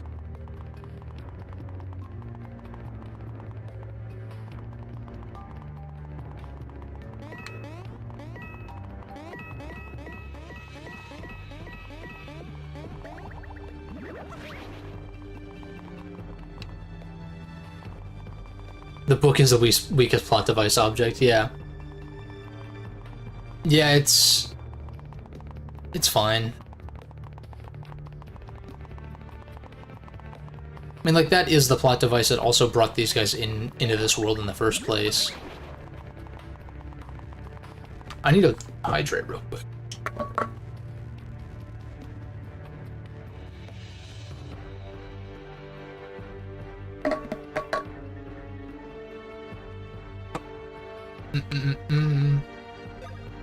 What's my playtime looking at? 16 hours. I'll be going for like probably another hour and a half, so that would put me at like 18-ish. I'll probably finish this in shorter time than Bowser's, I would imagine. Characterization from the juniors. Yeah. Yeah, and I guess because the juniors haven't even been in the stories of these games at all. But don't let any of the minions spot you. Dude. How many bro attacks do I have for Mario? I can't check right now. Unfortunately. I'm assuming there's some super secret one that you can unlock. I want to see how these guys move real quick. Yeah, the sight detection on these guys is pretty forgiving.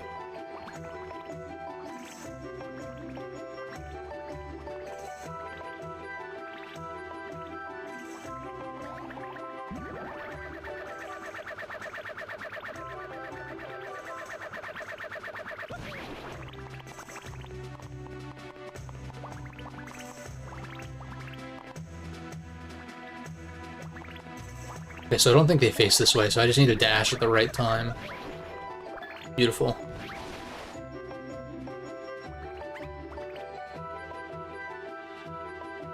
Yeah, it seems like the detection... It makes sense for this style of game that the detection is not super strict, but it doesn't seem like they have a vision cone, but more like just a straight line of sight, which makes things a lot easier. I wasn't expecting Metal Gear Solid or anything, but it does make things easier. I feel like I don't need to sprint there.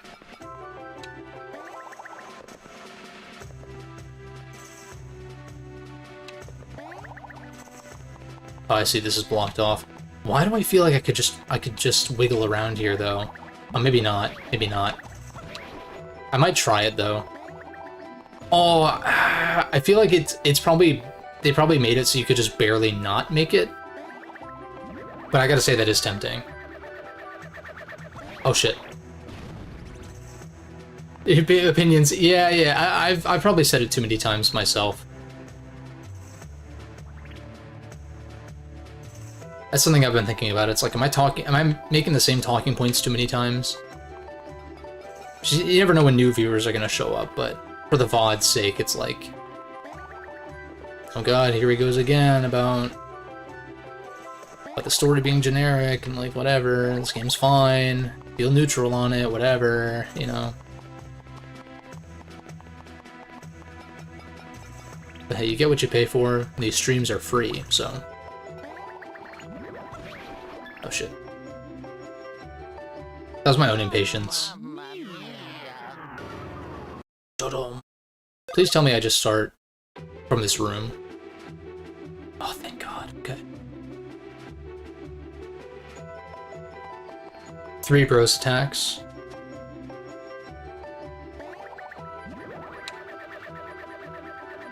Does that mean I'm missing one or something, or... We are going to do some backtracking following this dungeon, so I assume one of them will be during that. Alright, now...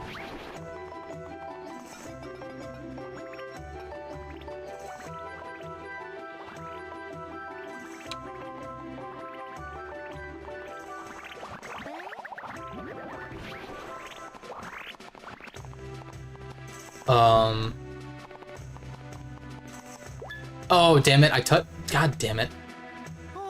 Okay, I wanted to see if I could sneak through there, but clearly that's not... We gotta FF7 this shit. That last one. Well, I guess now FF7's stealth thing is like, you just time the button prompts. Wave people across.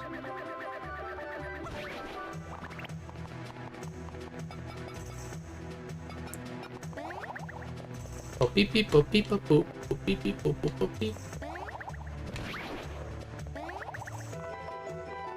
Dude, gotta go to Doop Doop Dunes, Toad Village. Okay.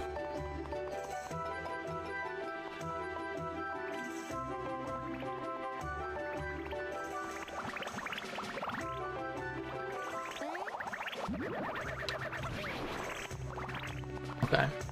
So yeah, this time... It's pretty easy.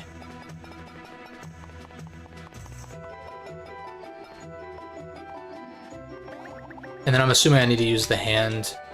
Oh no, I can't do that. Okay.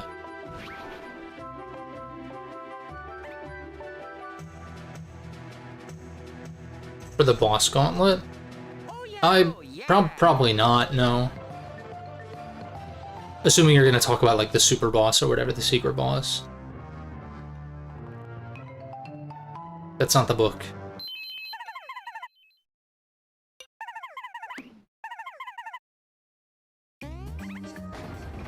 I found you, faker. Faker.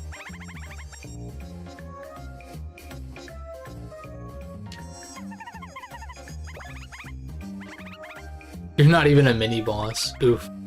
You're just an angry little bee.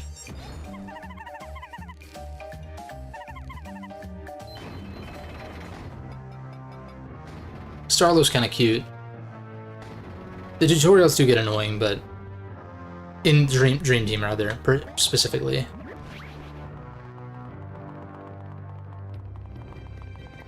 Dry Bowser. Oh shit. Oh, he can come in. He can summon. God damn it. He can summon Koopalings in pairs. That's crazy. It's not like a DK rap verse. Also. DB. Dry Bowser. He summons Koopalings in pairs. He's finally back to grow out his hair.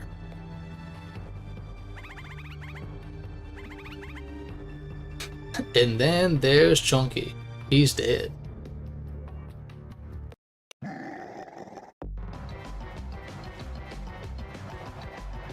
Oh, we got the double clown car.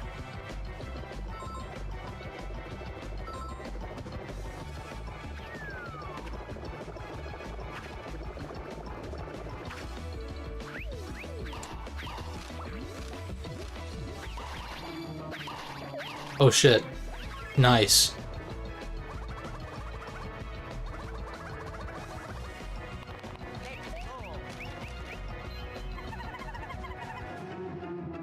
When it looks like you're about to stop gliding, press Y. To gain the most height, wait until the last possible second. Okay.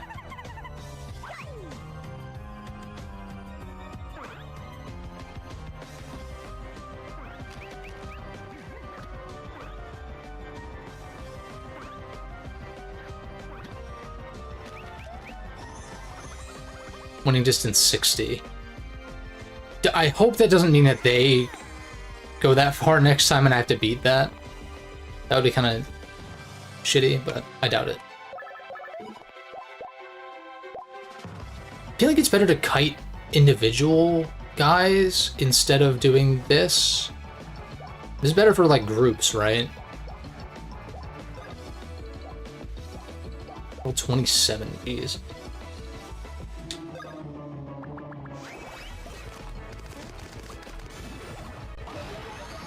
But as a non sequitur, I do like those DK rap memes though. They're pretty fun. Like the one where like everything is coconut gun and shit like that. It's so dumb, but it's funny.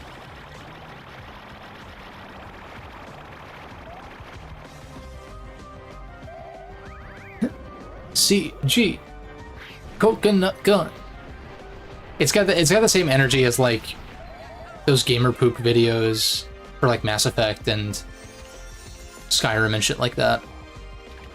Where like part of the humor is the fact that the dialogue is so stilted in the way that they get it to sound like they're saying certain words.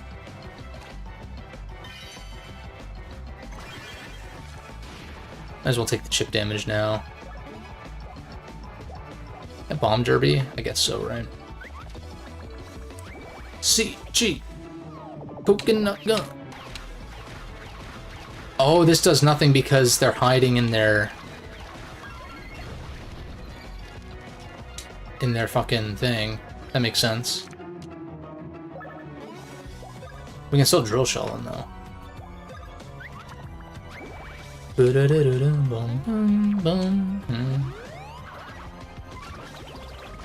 Yeah, it's like there's no way they can guard from that. The top is literally open.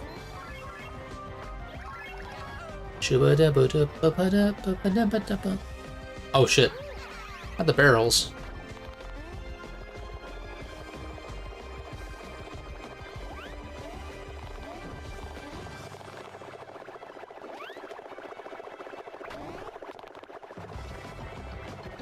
Maybe they start firing at the same time, and so you don't want to all jump at once, but I feel like it's pretty manageable by just jumping all at the same time. Nice. That's good damage. Yeah, the memes from the DK show, yeah, that shit's great too.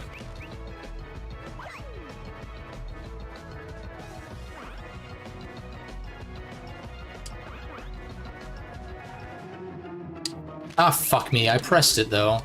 Bullshit.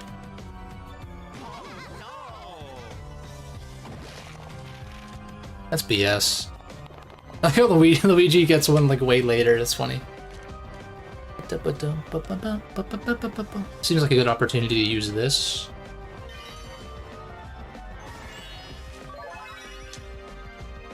Yeah, that Donkey Kong show from the 90s or whatever was super memeable.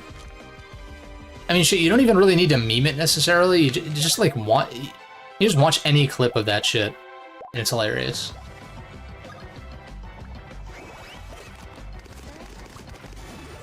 Boom.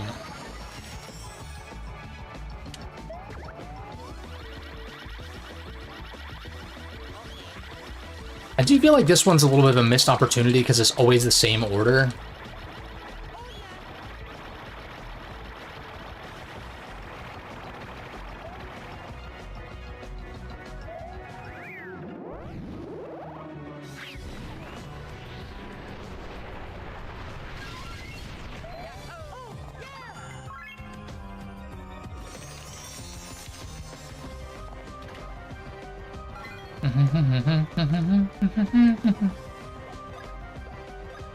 Just use the rocket instead. I'm trying to tell.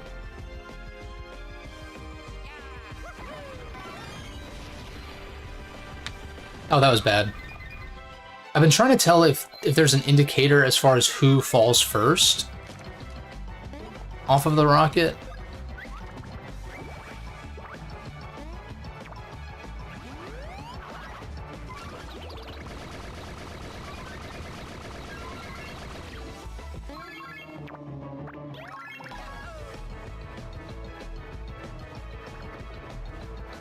Okay, we got a new chase. Is this? Oh. Press Y to bounce objects. Okay.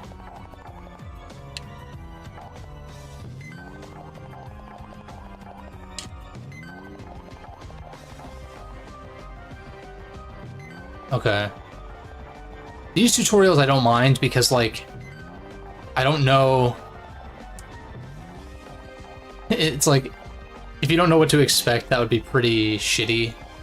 Because these things function, they all function pretty differently from one another. I fucking pressed it, you douchebag.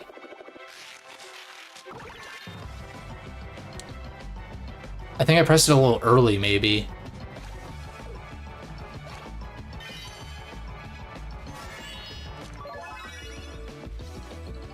Do this, might as well proc our coin bonus as well. I feel like I should copy up this turn. Yeah.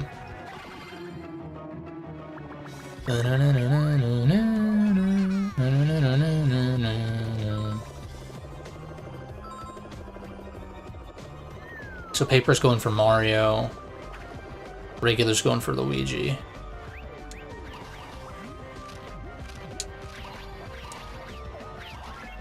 That one's pretty easy to... That move's pretty easy to dodge, things considered.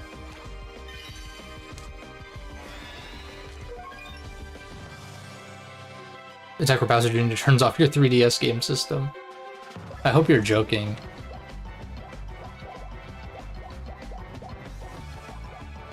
$50.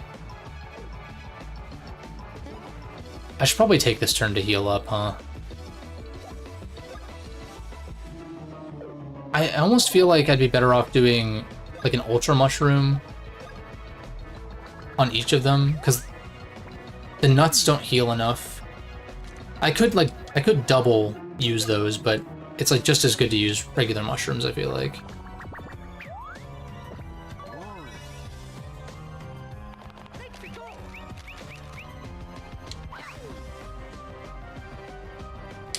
I pressed it like a hair too late. I need to take the safe hits and like stop trying to do it like perfectly. Cause this was fucking me up. Take the EXP boost. Like if I just pressed X or Y or whatever, it's Y in-game, but it's X on my controller. If I just pressed it at all, it would have been a better scenario than trying to do it as close to the ground as possible and fucking it up.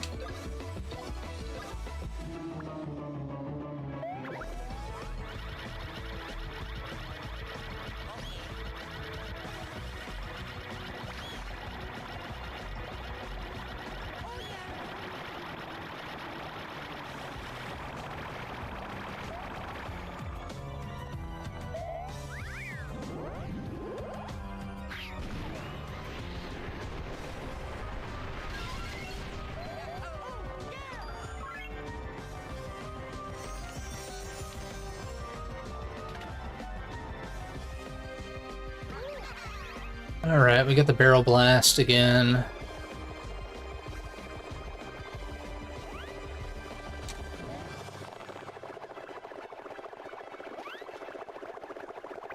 I fucking am bad.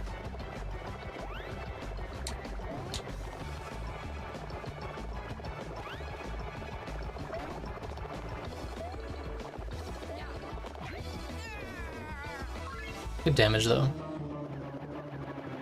I definitely need to heal. I feel like just using Ultra Mushrooms is probably better again. I kind of rather save the nuts for when Paper Mario is weaker. I feel like that's why the nuts are nerfed also. I think they're nerfed. Maybe? Maybe I just don't have access to the higher level ones just yet. I feel like this was 80. Maybe that was max. Maybe I'm wrong. Maybe they are the same.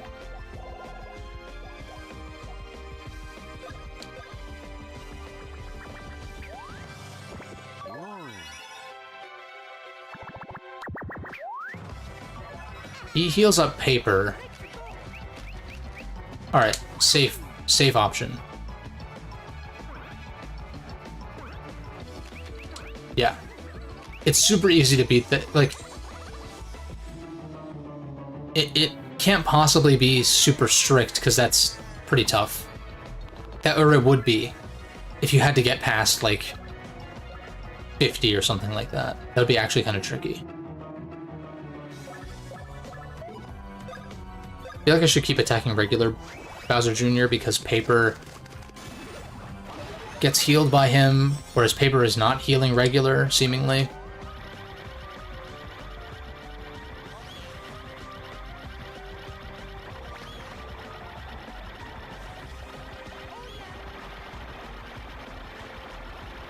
Nice. I think that's a new record, probably. There were less hiccups that time. Nice Lucky.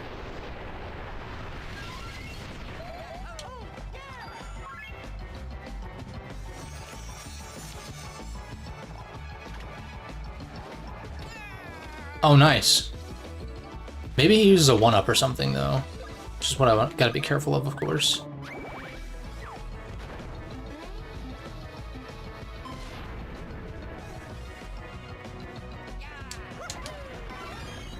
Is it whatever bro is on the right side? Is the one that falls first? I'm gonna keep looking for that pattern, because I'm unclear on that. Oh, that's really annoying, actually. I wonder if regular 1-ups the Paper one, though. Because then if not, then Paper is actually the one to go after. Early. Okay, wait.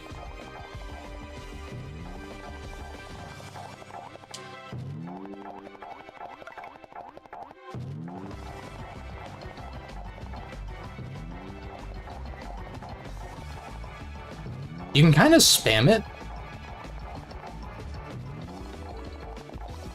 You don't really need to, like, time this super tightly, actually. Although I'm guessing he didn't heal Bowser Jr. back to full, though, so... that is something to consider.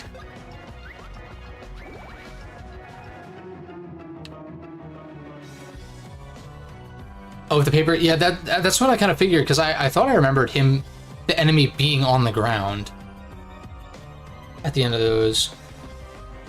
Like the trio where you need to kill them in the same turn cycle. That's possible. I mean, I just did a shit ton to regular Junior. He healed like, what, 244 or something like that? I just did like 190 or whatever.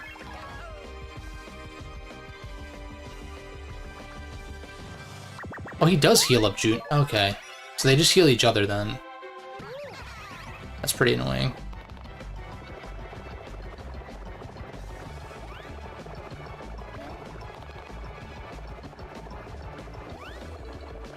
I don't know how you're supposed to tell between Mario and Luigi on these. I guess you're supposed to keep track.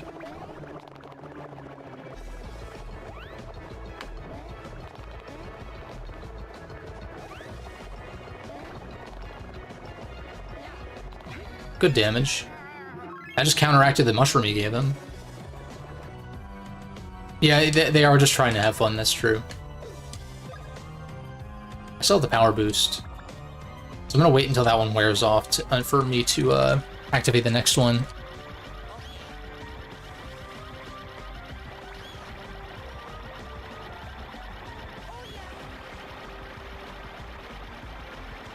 Oh, I'm trying to make it to 1800 because I feel like you can. I feel like that's doable.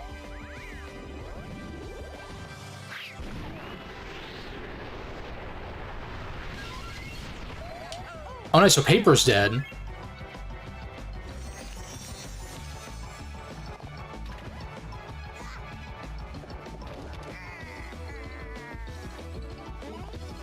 And Junior should be pretty close to dead as well, actually. So the power just wore off on this turn.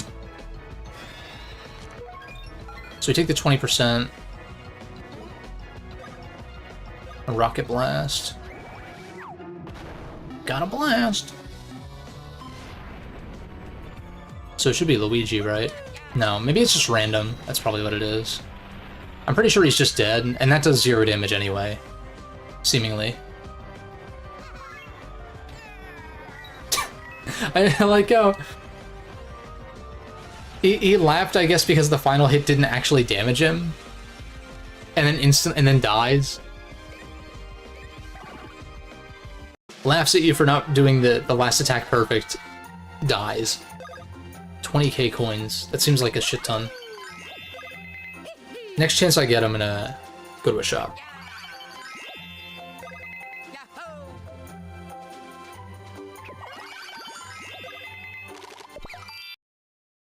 Lit. I was a good like 5 levels under too. Is it just me, or does MNL Peach look a little odd when she's facing the camera?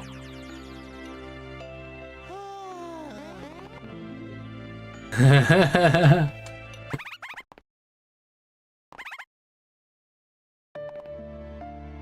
gotta say, like, Dream Team and even this game have made me really like Luigi a lot more.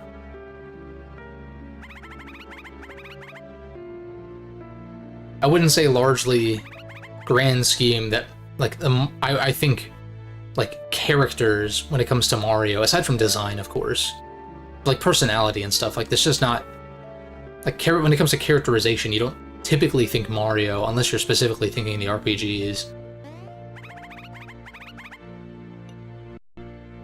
And, like, Luigi has personality in Mansion. But, like, I don't know. I've never... Like, I like Luigi design-wise prior to this.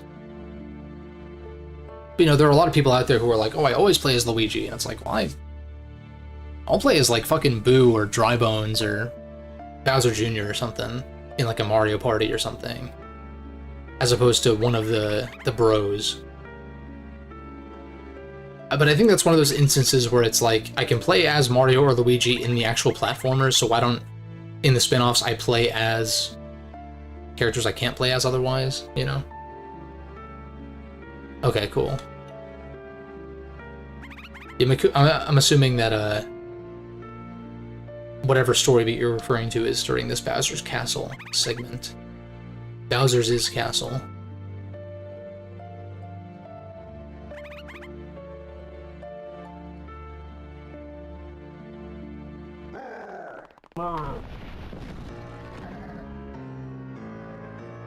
Hostages aren't supposed to do that. I skipped the dialogue, my bad. The modifications.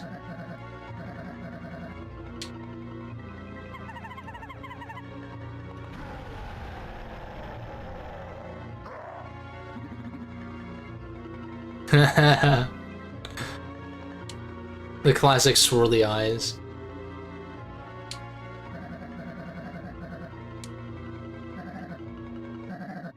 Why are the boosters? Boosters in this game? Terrible joke. It's like they hired the boosters from Super Mario RPG. It's like, fire them, it's their fault. They were supposed to guard my sons. Or our sons.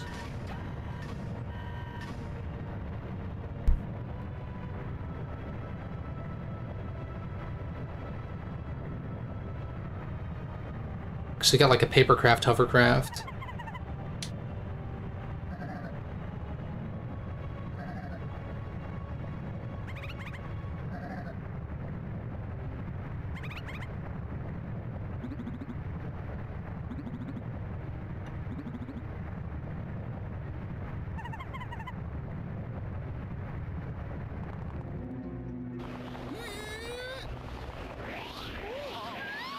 Oh shit.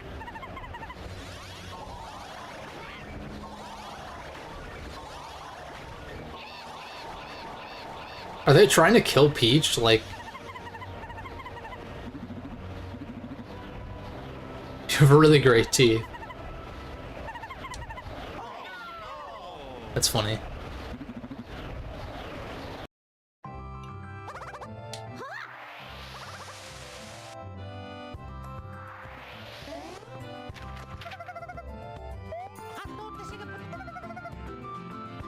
Back at the castle.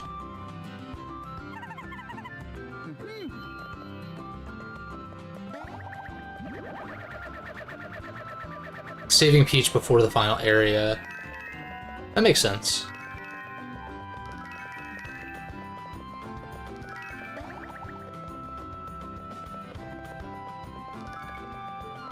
Yeah, there's definitely going to be beans to dig up in this area, because I don't think I've been back here.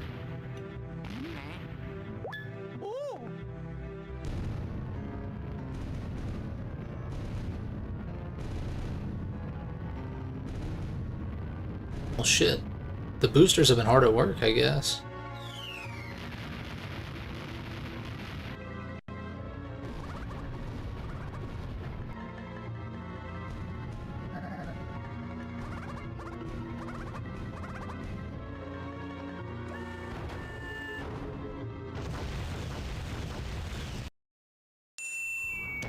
Oh shit.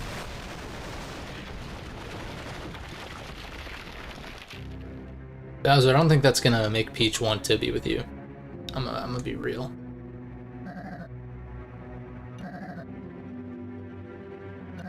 It's like step one to courting a woman, destroy her house. It's like what the fuck? It's one of those classic villain things where it's like, do you want to conquer the world or destroy the world? Like what's your angle exactly? I guess he wants to destroy it just enough to scare them, so he can rule it.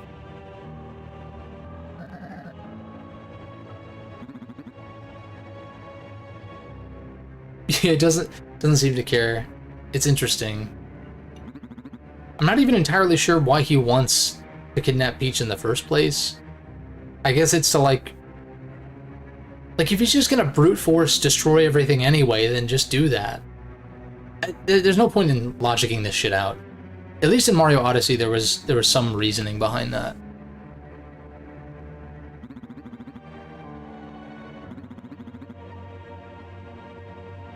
And I would assume that it's a similar motivation It's implied previously that he wants to, like, rule alongside Peach.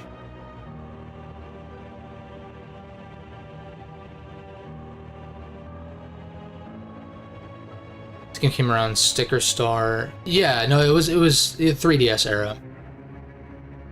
I'm just saying, like, in Mario games in general. Like, yeah, I guess I would assume that he wants to, like, be a power couple with Peach. But then, like, in this game, he he now seemingly doesn't care about that. Just lets her go, destroys her castle. I guess he figures that if he conquers the Mushroom Kingdom, then... like, he kind of has to beat Mario and Luigi and friends first in order to reliably hold on to Peach for an extended period of time, so... I guess it makes sense to do that first, right? Pretty impulsive. Yeah, that's fair. That's fair. And he was pissed off that the juniors were beat up.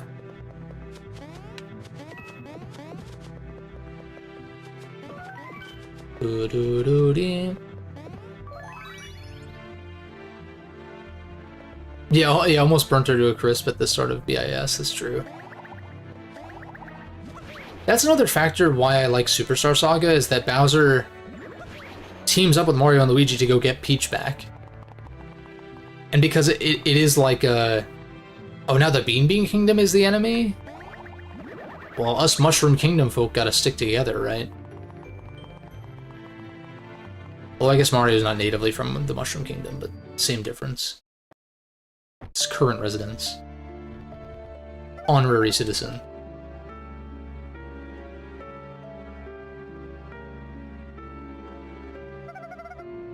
The teaming up definitely was intended in Superstar Saga.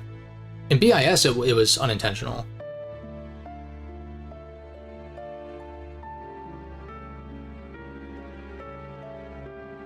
Yeah, Bowser proposes the idea, and Luigi wasn't originally gonna go, but then he's like waving goodbye, and then Bowser's like, "Wait, Green Stash, you want to come with?"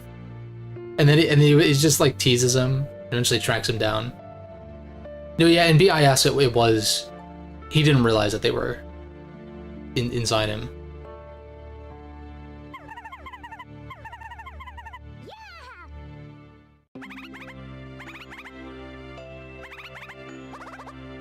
A few dozen more paper toads. Oh, great. Are we gonna build the rest of the castle out of cardboard, or what? Nah. There's an implied Luigi. The Luigi's silent.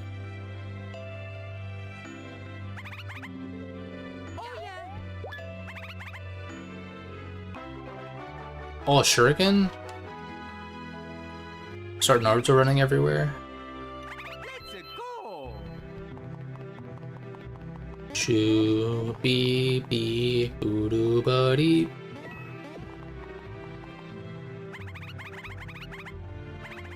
Head through Gloomy Woods to get to Mount Burr.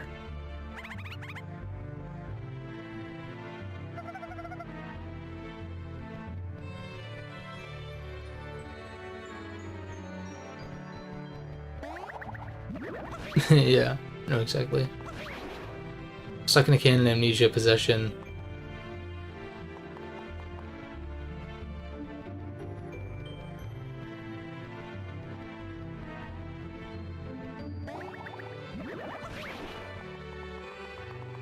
Oh, I was gonna check the shops. It's on the right, right? Yeah, Bowser did pay dearly. Yeah, a lot did happen in Superstar Saga alone.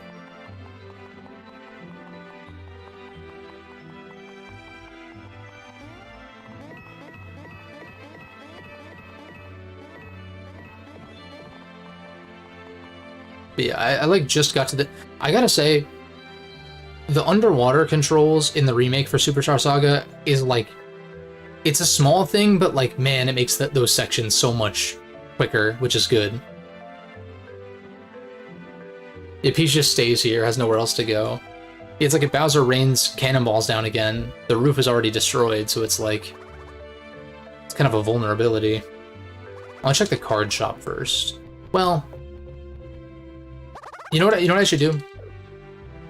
I should check what gear I already have that I've picked up, because I've not been keeping track of that. Restore some BP whenever you deal damage. Deals 100%, 50% to paper. Oh.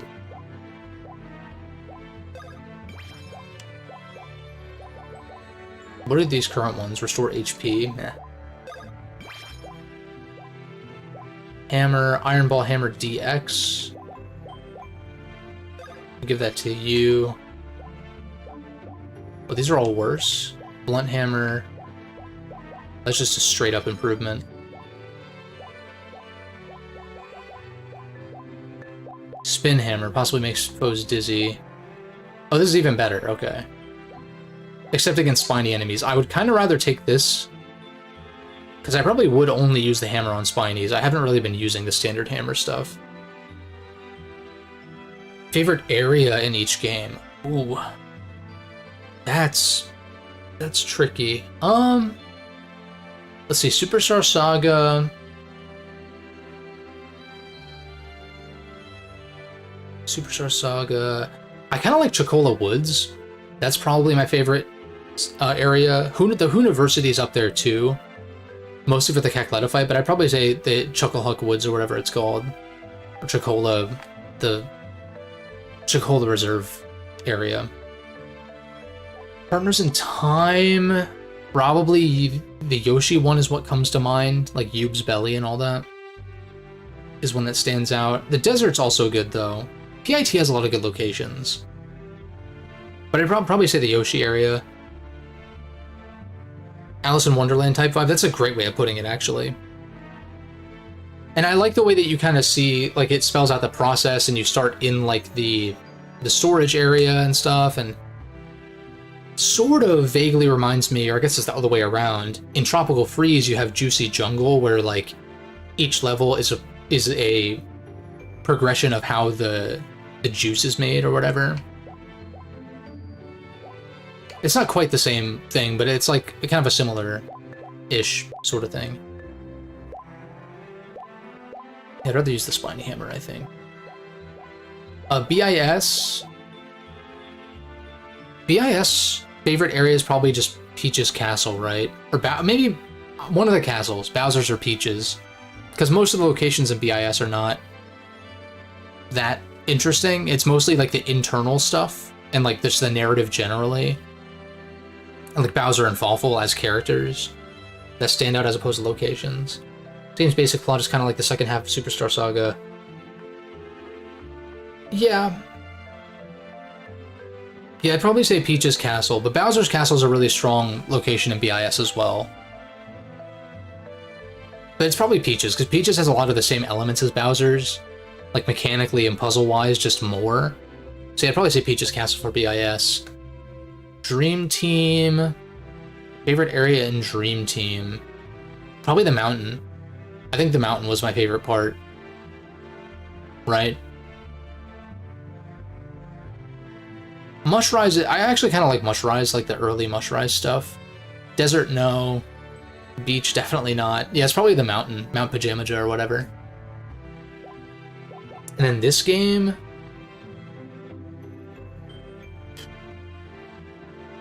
Bowser's Castle was pretty fun just now. But... who knows, it might end up being Neo Bowser Castle, but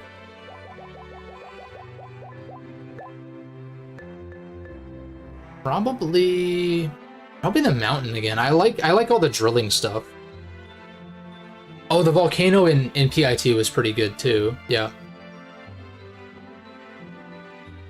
You like the beach area, Swamp Volcano, Waffles Castle, Driftwood Shore, Bowser's Floating Castle. Okay, we'll see how Neo Bowser Castle turns out then, because maybe that'll be my pick for this game. Yours is University. Star Shrine is a good call for PIT. Just has really good locations. Peach's Castle. Somnom is a good pick for Dream Team as well, actually. It's close for you between Driftwood Shore and Pajamaja. Yeah, now that I think about it, Somnom was pretty long, but that's a pretty good location. I did like that stretch, even if it was just like a really long area. Silver statues. Perfect POW, metal gloves, or rookie gloves. If it's great or lower. It's just a defense boost. It's a power boost as long as you haven't taken damage, so very bad for boss fights. Pretty good for regular encounters, I guess, but I'd rather just have a flat 20% increase. On average, Superstar Saga and PIT have your favorite areas, but BIS is your favorite has your favorite overall. Okay, yeah, because of Peaches. It's like that strong of a location for you. That makes sense. Distortion World and Platinum is pretty straightforward though. Like there's no like combat or anything happening there. And plus that location's sick as fuck. Like I still remember playing Platinum for the first time, having already played Diamond prior, being absolutely blown away by that location.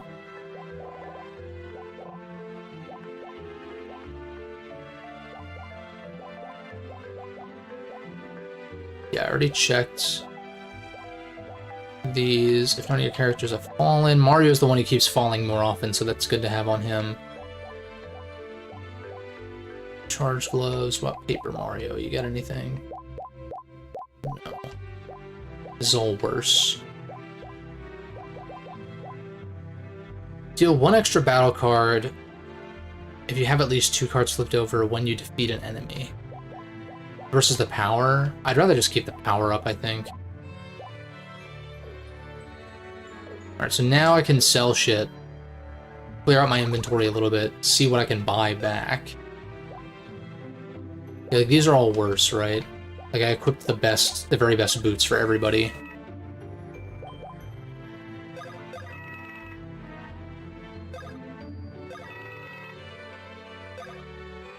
Yeah, I think BIS location-wise, the low points are pretty low.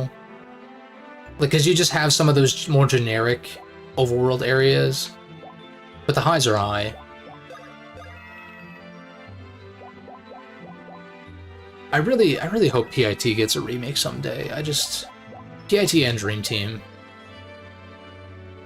Dream Team seems more likely.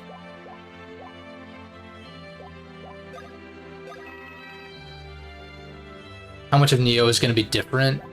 Yeah, because like the only thing they showed off was at least so far, was the boosters that made it fly. But I'm guessing it's under construction currently, or something like that. Charge wear when you take damage. This is going to get outclassed. I'd already rather have the payback wear anyway. Metal gloves. It's just a defense boost, it's pretty lame. These, I'm always going for excellence, so I don't know why I'd want that. These are also kind of bad. Good for random encounters when you're not going to take damage, potentially. But, yeah. This could be useful. I'll keep the knockout draw. Silver statues are good to sell. Star brooch I can hold on to just in case.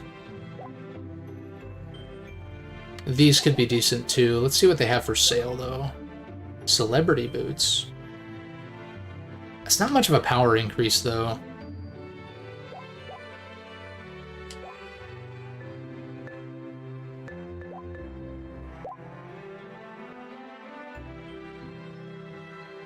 $150% to paper enemies. I feel like I'd rather keep the like slightly weaker ones. No special effects. 150. It's a similar scenario here with Luigi's. No, this is, and the Iron Ball DX is just straight up better. Power increase for a pretty sharp defense decrease. BIS's average area is kind of mundane. It doesn't compare to PIT's crazy areas, and Superstar Saga is almost as crazy but more interconnected. Yeah, that's a good way to put it.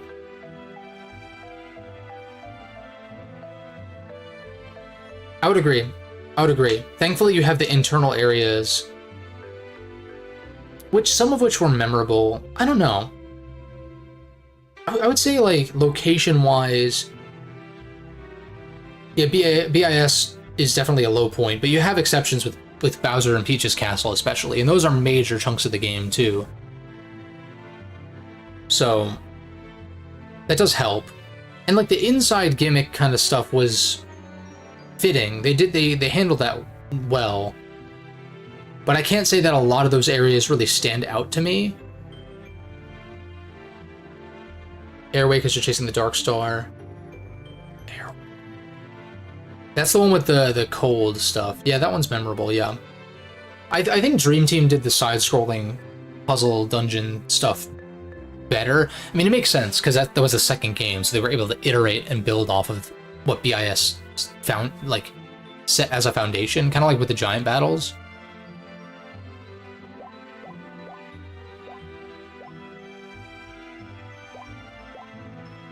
The power boost for the defense drop. And a speed increase, too. I almost feel like... Or I take a speed drop for more defense. I kind of want to just... I kind of want to do this, but Payback Wear... Payback Wear is so good, though. Because if I take damage, then I have a chance to deal damage. I'd rather just stick with that, I think. Visuals being too similar to the real worlds. Yeah, that's a fair point, yeah. That's a fair point. XBP. There's a stat raise. What is Luigi's current thing? Grants star points whenever you land a lucky. And I'm kind of going for like a luck build on Luigi, sort of. Not that you can really do builds so much in this game, because you don't pick stat rolls on level up. Restore your HP whenever you use a card. Counter charge is better. Wait a second. Yeah, I got a little lost in the sauce there. Mixed badge is just a stat boost. Star brooch. Remind me again. Whenever you land a lucky. Yeah, I think we'll keep that. Singular boots versus bundling boots. Increases your striking power when you have max copies. I feel like that's probably better to just keep it, at least for now. And this is just straight up better, so we'll take this one. Pretty majorly better, in fact. Energy Wear. That is just... Sometimes lets you deal equal damage to an enemy that damages you. Okay, so that's like payback. But this is just like a pretty significant... But it's bulk buff, gives you star points whenever you take damage, but I'm not taking damage often because the copies are up. And it's the same argument against... But then again... If I'm not taking damage, the counter wear is the same thing. It only matters if I'm taking damage. So actually, I think that it is better to just take the energy wear then. If that's my logic behind it. They both rely on you taking hits. And you just don't take hits with Paper Mario because of the copies. This is all old shit. Restores your HP whenever you use a card. I already established that. Increase your star points when you counterattack, or increase the amount of star points you accumulate after attacks. Adds up. These are just worse stat boosts, pretty much. These are old pieces of equipment. Thick gloves, no bonus. Okay, so that's it for that. Sell this. Yeah, the counterwear is kind of just not great for paper.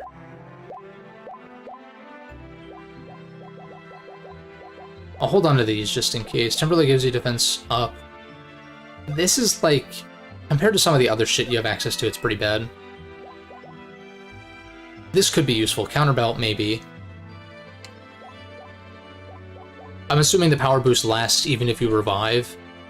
It's just like it gives you that buff for however many turns it lasts.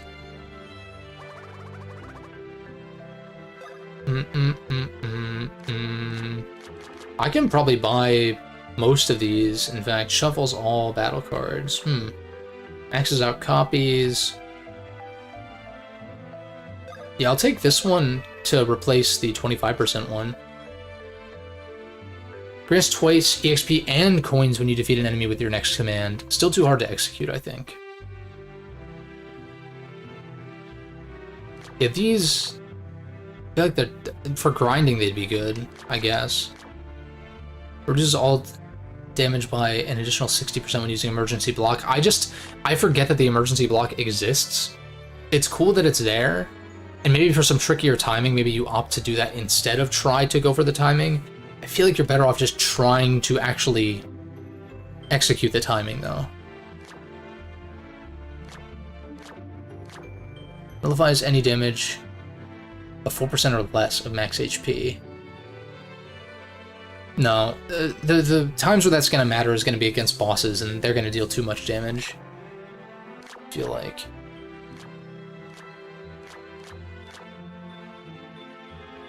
This could be useful. Nullifies all damage to your party 2 times. That's one I would consider running. Defeats Goombas. I have one that's cheaper. It's all shelled monsters with 100 damage. 50. It's all shiny paper monsters with 200. And it costs even more. I mean, 200 is a lot, but the distinction of shiny is like not... It's like too niche compared to this one, which is also kind of niche. Flying... It's too specific.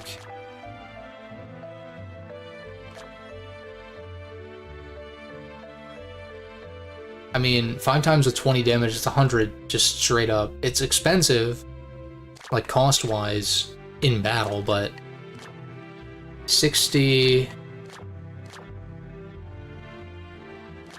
I'll come back to those. Takes a large number of coins in exchange for 12... no. Well, I have 20k coins, so maybe this would actually be worth it, because maybe I'm not going to end up spending most of my coins, but I don't know.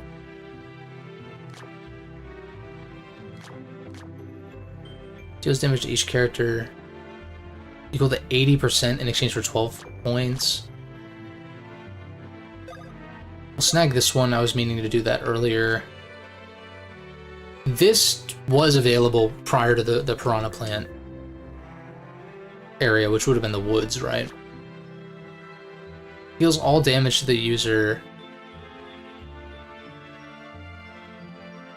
for a limited time. What?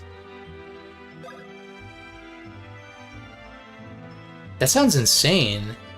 So, like, instead of taking damage, I heal that amount of damage?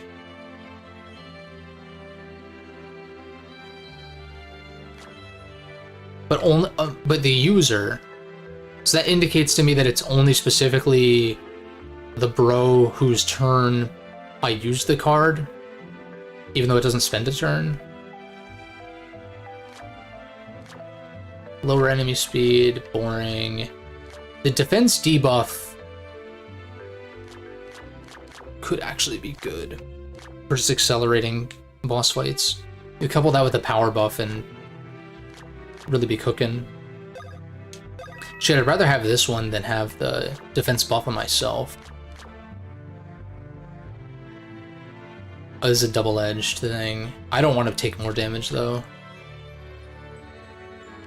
Speed, raise your defense. Resurrects fallen party members 25%. Could be useful. Restores 30% of all characters' BP. I'll take that one too, it's pretty cheap.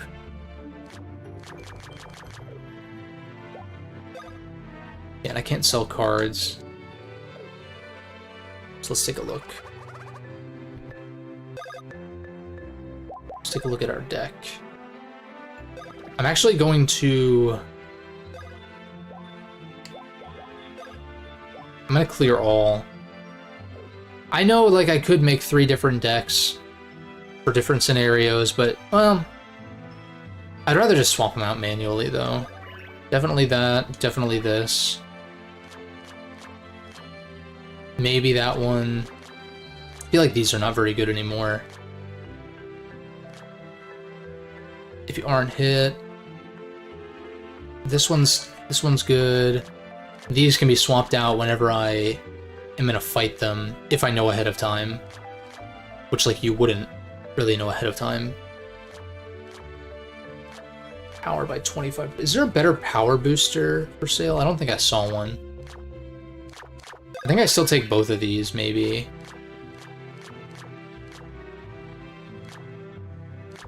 A 30% heal. I've been doing okay on BP. When BP is low, it's bad, because there's no, like, multi-BP heal item. There's no like nut equivalent for BP. But I've not really encountered the issue where multiple characters are running low on BP. So I don't think it's worth running this. This one, to save a turn on using a 1-up, 9 is really expensive though. That's like a lot of points. I actually don't know if this one's worth it. Just because of how costly it is. Because like, I've got 1-ups and 1-up and double 1-ups and shit like that. Maybe I'll be able to buy 1-up DXs, in fact. Oh, whoops. Whoops. So 5 more.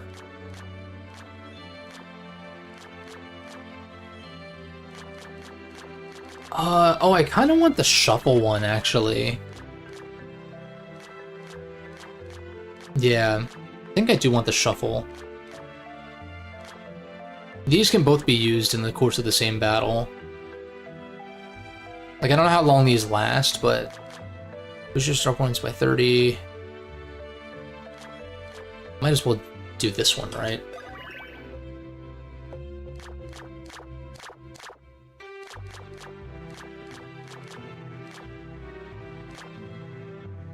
I don't want to run too many of these.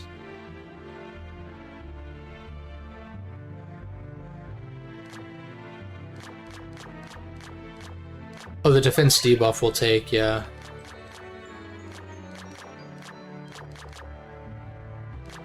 Can I back out? Will it let me? No. That's why I have to finish this.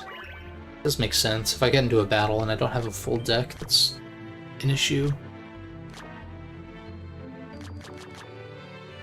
I think the shuffle I'll put in case I want to draw a specific card and I don't have it for whatever reason.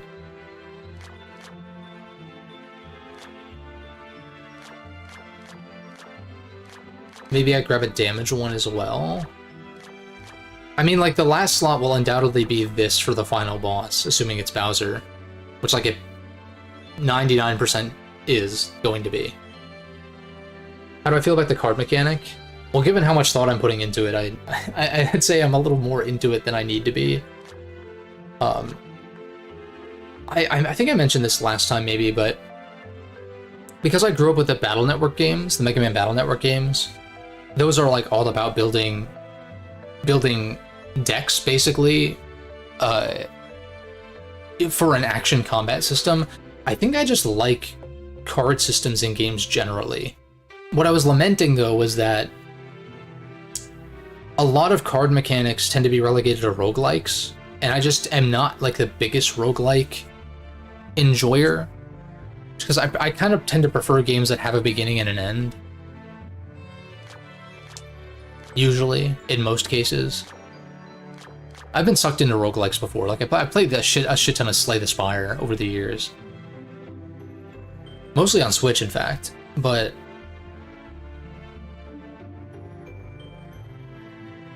Oh, we got the rare... I've had viewers before that don't know what roguelikes are either. So, a roguelike... So there's this really old game called Rogue from way before my time. It's like a text adventure, I think, of some kind. But it's one of those where, like, it's like a text-based dungeon crawler as far as I understand. But when you die, it, like, you start a new run. It's like you lose all progress when you die and you start over. But it's not like a linear game in that way. There's like randomness and different paths you can take and all that. And so there are roguelikes. I hate this distinction, by the way, but there are roguelikes specifically that where your progress resets every time. Maybe there are some unlockables for future runs. Yeah, it's kind of like a how far can you go kind of thing.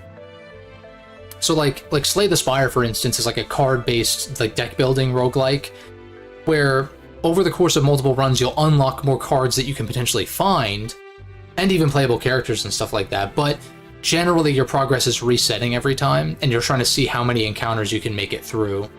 And there usually is a final boss, at which point if you beat that, there's some kind of reward for it, or there's like harder modifiers you can add on. But then there are roguelites, like Lite, which in which there are upgrades that you can carry into following runs. So like Hades is a big one that is very much on the roguelite side of things, because there are major upgrades that you can unlock with whatever your spoils are from a given run to make your following runs easier. But then you also eventually get modifiers to make them even harder to kind of like balance that out. And those games can get pretty crazy. They're fun. I like Hades a lot because there's like a narrative.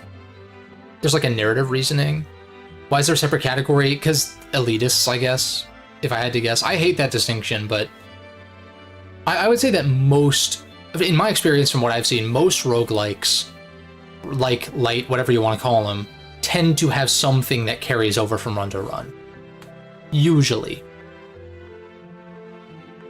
Even if it is just potential treasures to find or like whatever it might be. Like even if you start from square one, the pool of things that you can find as rewards for certain encounters can be different. But yeah, not a genre that I'm like super big on. Like I was saying though, Hades is an exception because there's some like narrative reasoning why you're resetting every run. And I like that. And there's also like a story to progress through as well over the course of multiple runs.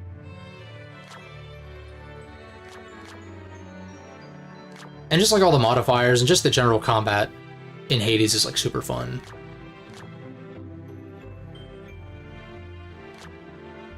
And of course Hades 2 in early access currently, but I do want to wait for the like full release.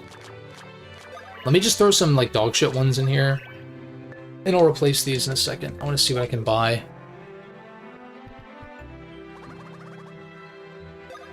So I'll get the shuffle. It only costs 4, which is really good. Maxes out Mario's paper copies. I mean, that could be good for not wasting a turn on paper copies, because I can do that and attack in the same turn. It seems like kind of a waste, though.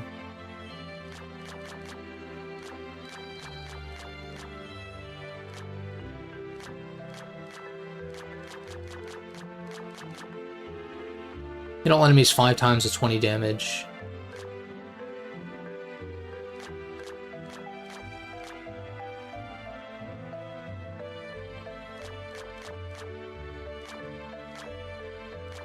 I just don't know what a large number of coins means. I mean, like 1,000, 5,000. Definitely not that many, but you know, I don't know what. Maybe it's a percentage of your current coins. That would make sense, because what if you don't have enough coins to use this? You'd definitely be able to still use it. So maybe this is actually good. Oh, based on your level. It's weird.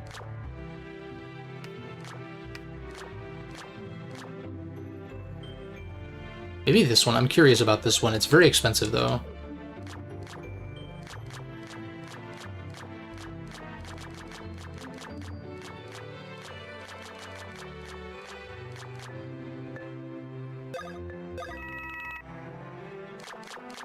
Part of me wants to buy up all the cheaper ones, but I know I'm not going to use most of these. I think I might just throw a second defense debuff, or a second... Oh, I have the second buff in there already. Yeah, I think... Take these out. I think I'll take another defense debuff. And then the shuffle. Lit. Looks pretty good to me. And I can easily swap one of those debuffs out for lowering the boss levels. Can I buy 1-up deluxes? No. Unfortunately.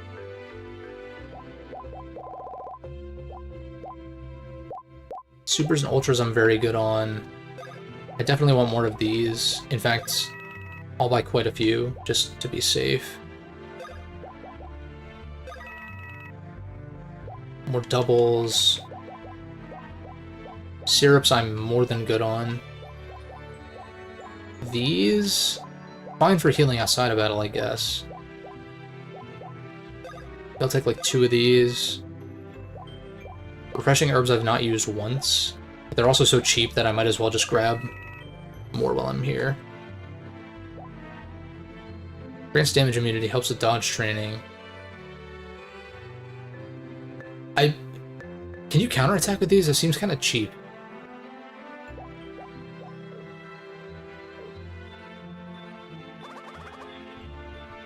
It's like I do have an excess of coins, but I want to make sure that I am in a good spot for whenever we reach like the final shop or whatever, or the final inventory change for the shops.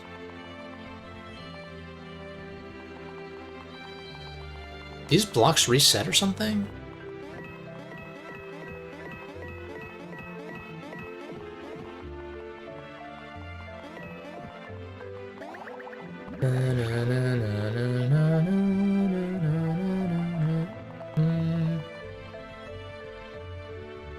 Oh, and these little alcoves are mostly blocked off.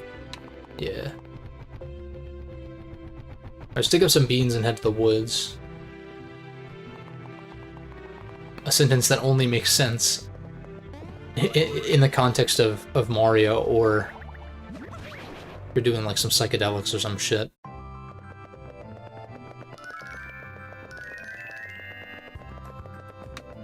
Did I check over here? I want to say I did. Then again, gotta check for beans.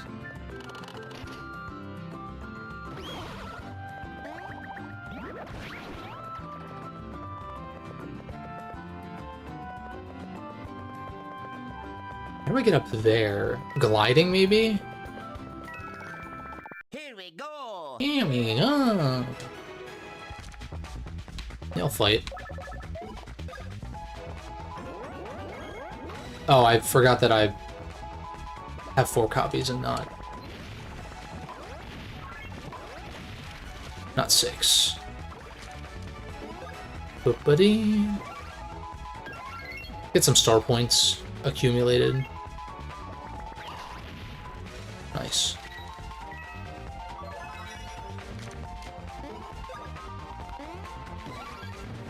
Oh my god.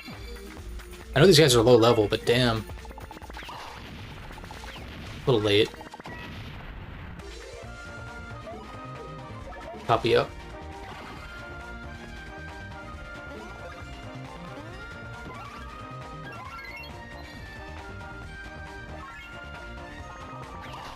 Nice. Yeah, I guess Luigi's the one that gets star points from counterattacks.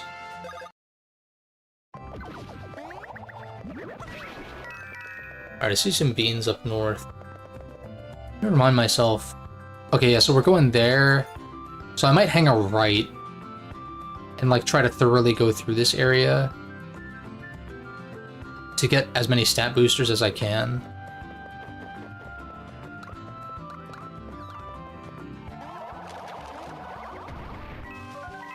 And then we'll oh, whoops. Then we'll go back around to the entrance to the woods.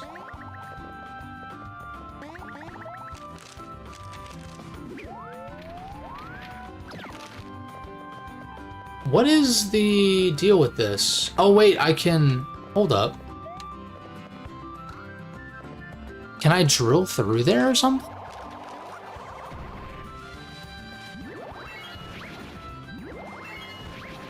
That looks like, okay, weird. Oh, that's just like a thing that I missed early on, okay. I figured there was some ability that I was missing. Neat.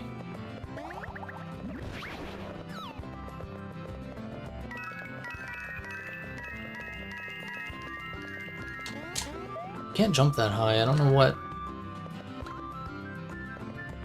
Is there like a grapple point over there? I can probably glide... Maybe I can glide from here?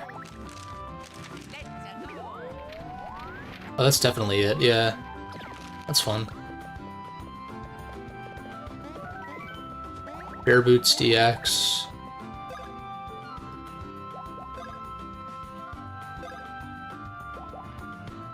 Striking power if you have no extras equipped, that's never gonna happen, so I'd rather just take the BP replenishing.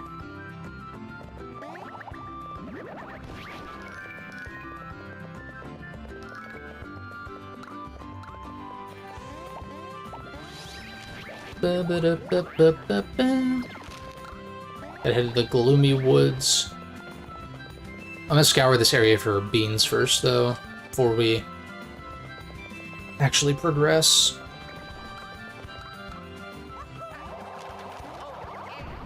Because I know I haven't been back here since I got that ability.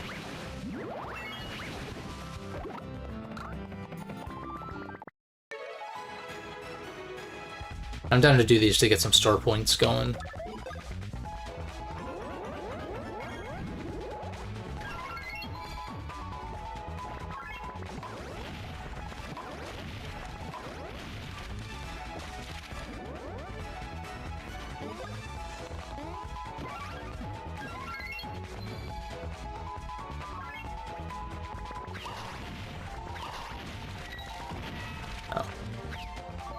I don't know why I keep assuming there's only 2, and there's ends up being 3.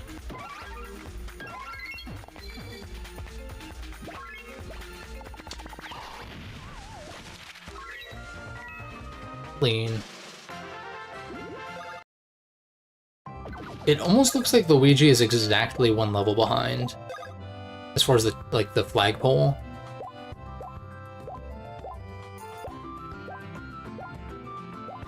Maybe not quite, but he's only like 2,000 EXP behind now, so the way it's distributed, I guess, obviously will... Well, I don't know if it works like this, like where it distributes more to the lower level guy, in addition to each level being subsequently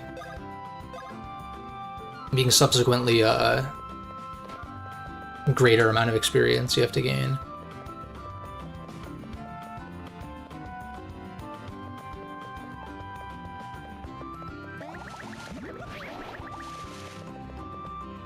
Oh, this is a paraglider thing, but there's beans.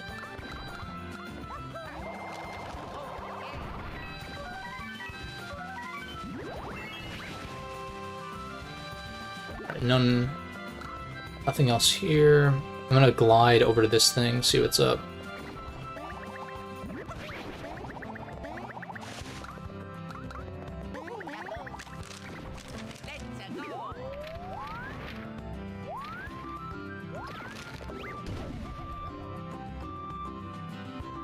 Oh, what the fuck?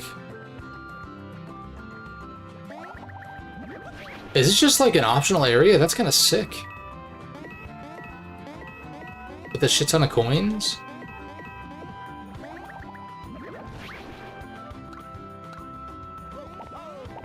Grab this hundy. Grab this hundy. There we go.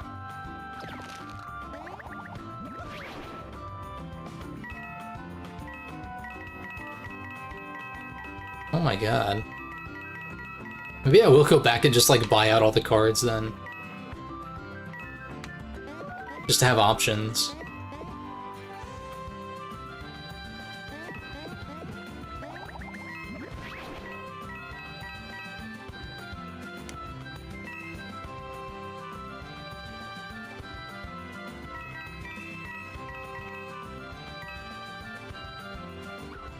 Try the new trio attack.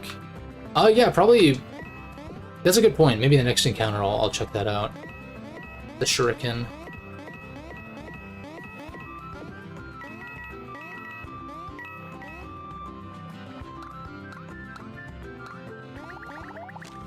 I probably could have just done the hand thing, but this works too.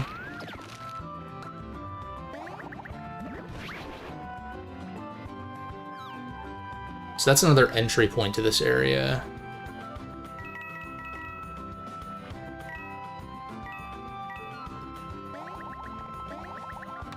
Oh. 1-up DX? Dude, those are so rare in this game.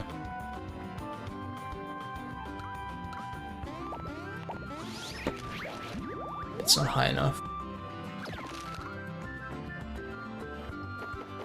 Oh, probably from up here.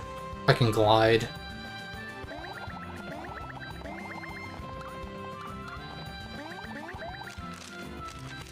Maybe the hammer bows in the clouds. Yeah, I don't know. Oh shit. That was bad.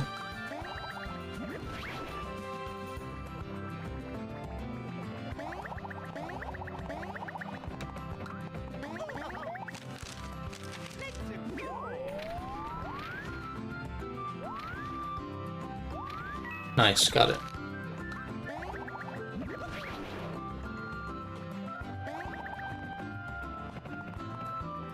Oh my god. There's this whole, like, coin wonderland I had no idea about. Oh. I don't think I fought these guys, so... Also, it looks like when they say take damage for Paper Mario, it's actually... I guess his copies count towards that.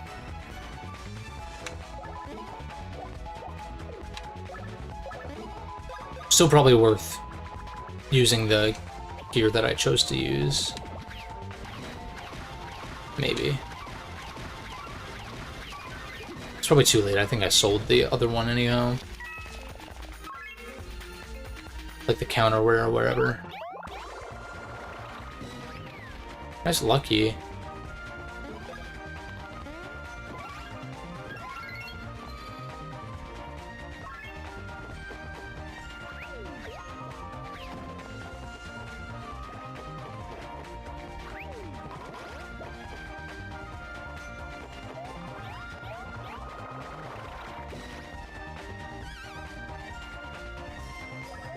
Let's try the shuriken. Aim the cursor at the falling enemies with the circle pad. Cursor will lock onto an enemy at that point. You can release the circle pad. Depending on who is holding the shuriken, throw it with either A or B. As the shuriken nears an enemy, press Y to deal a lot of damage. Okay. Put giant shuriken to the end with A, and don't forget to press Y. Okay. And for enemies overlap to deal... Okay, let's try this out. Yeah, do the wings really add that much power? Apparently they do.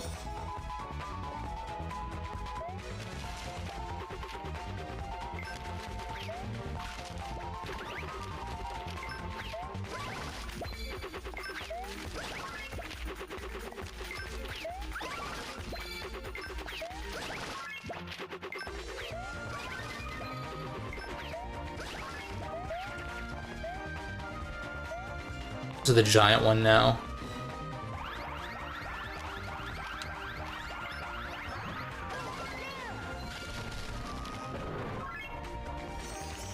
I wonder how that works for...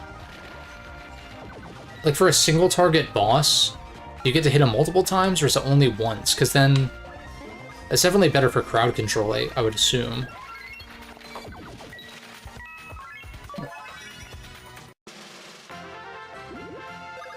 Shibba-dibba-dee-ba-bee-boo-bee.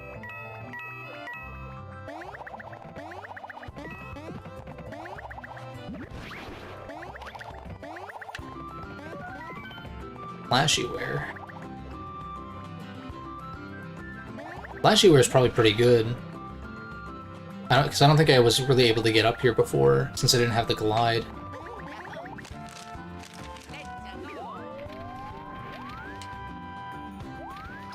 What is the purpose of that? I don't get it. No, this is still going. I want to explore, and then we'll call it probably... I don't know if I want to press through Gloomy Woods or like how long that section is going to take, revisiting there.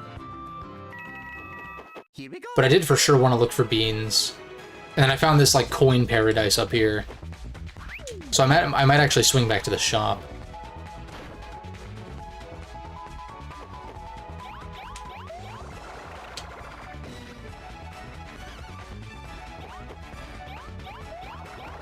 Let's just keep using that attack.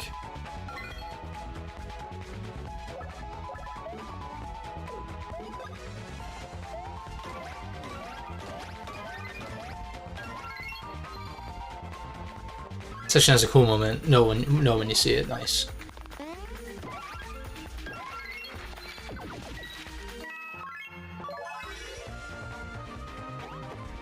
See, like, when this game lets you just kind of play it, and there's, like, not any, like, gimmicks going on, or, like, most of the story stuff I don't really care about. Not that it's too intrusive, but I like this, like, just exploring and fighting enemies and shit.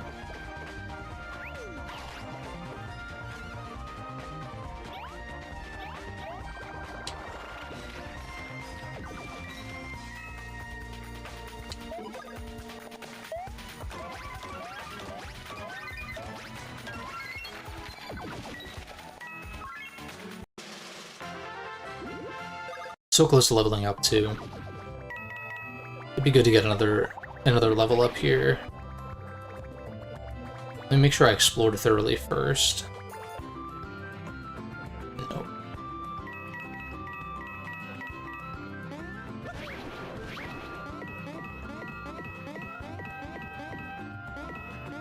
So how many coins do I have now? I'm back above 10k. Maybe I want to go back and buy more cards. Some of them were so expensive though that I'm not even entirely sure I want to do that. I'm guessing that these drop points just lead me to different areas of the plains. So I think I want to just go back to where I was.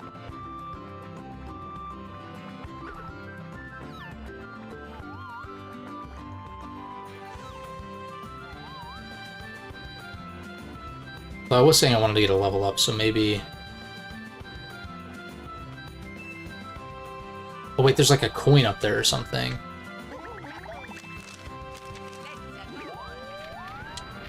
Nice. Let's go. Do this to get this level up going.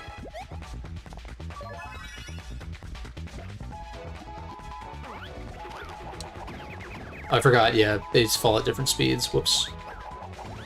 Oh my god, the damage. Oh my god. Holy crap. Well, there goes a double 1-up right now.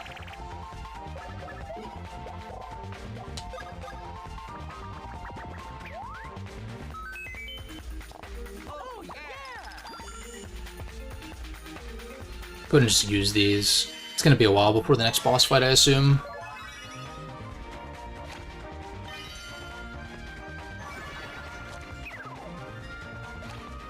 You aren't hit by the next enemy's attacks.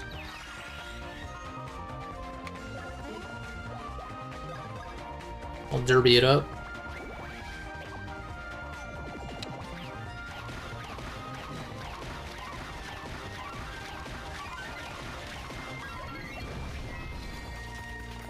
Not until the end of the woods. Okay, sick.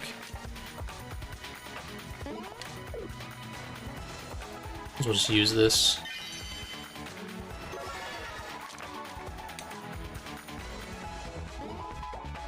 Get rid of paper guy.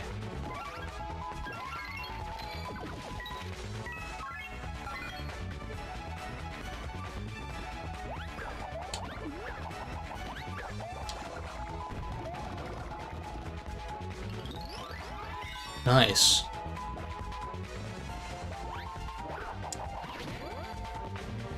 And it's nice when you don't have paper and... So if I'm curious what this does exactly. Shuffles all battle cards. So does that mean it, like, redoes the deck, right? Yeah, okay, shit. Wait, that's kind of dope. Obviously there's a cost to it, so you don't want to just spam it, but...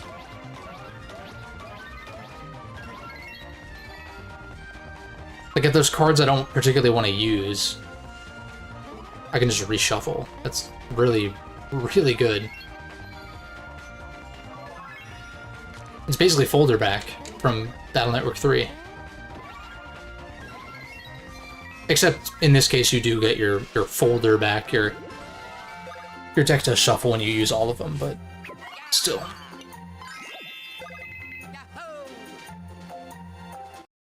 Neo Bowser's has a lot of bosses, mostly back heavy.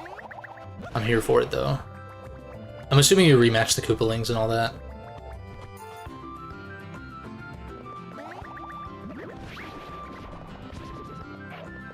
I'm guessing a lot of those drop points don't take me to new areas, like from the clouds. It's kind of what I'm hoping for.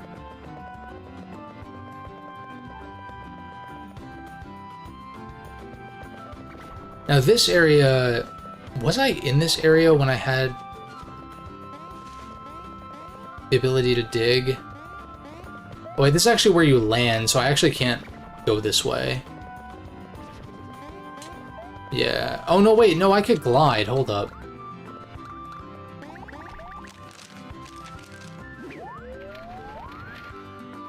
We have technology.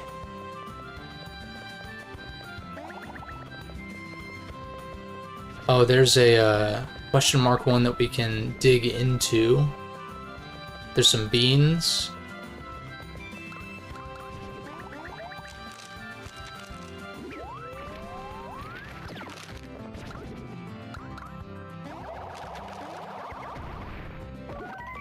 Some ultra mushrooms, good find.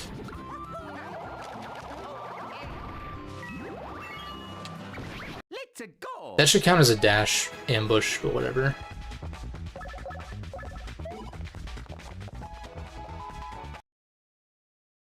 I do want to do a couple more fights, because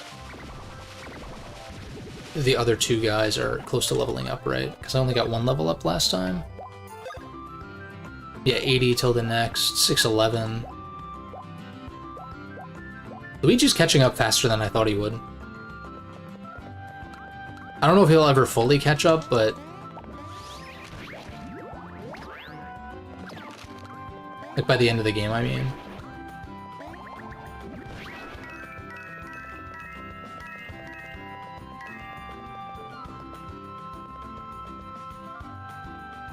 Oh, there's a boss here? Like, as we attempt to go to Gloomy Woods, maybe?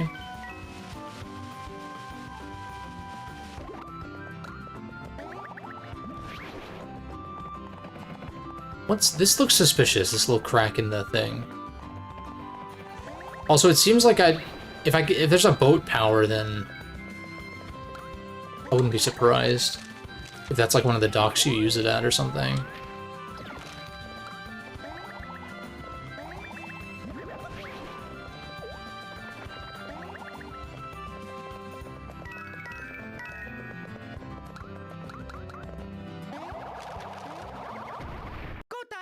That should count as an ambush also.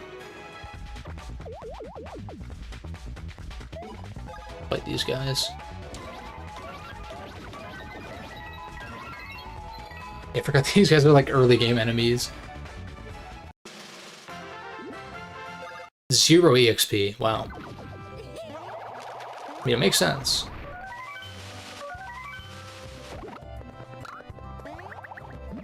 Okay, so the EXP definitely does scale per level then, in addition to each subsequent level being more EXP. Because otherwise they would have given like a flat... it's not like a flat EXP per encounter. There's some kind of multiplier, or some other factor. Let me see, I actually want to go north first. Check out Toad Town and whatnot for beans.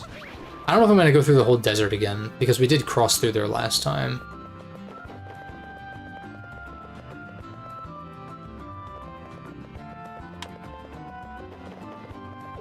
There's question blocks I got. There's a couple beans there.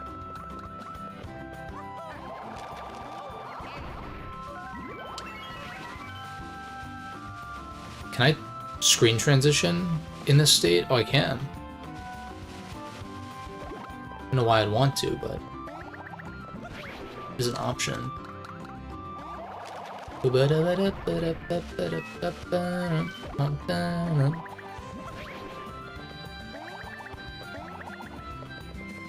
Saw 2 by the pipe, none over here.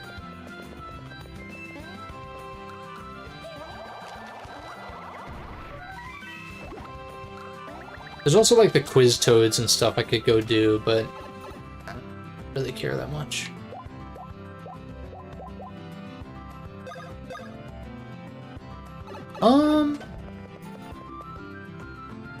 Actually, wouldn't it be faster for me to fast travel back to the... no, because there's some... no, never mind. There's some areas on my way back to where I was that I can explore that I haven't yet.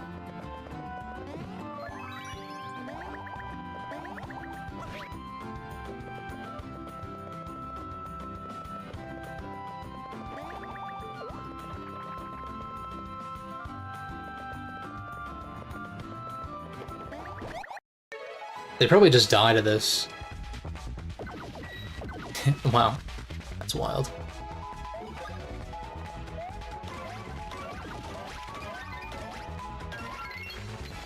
$624. It's absolutely insane. I bet there's an expert challenge for dealing 1,000 in a single turn, probably. 16 whole EXP, oh my god.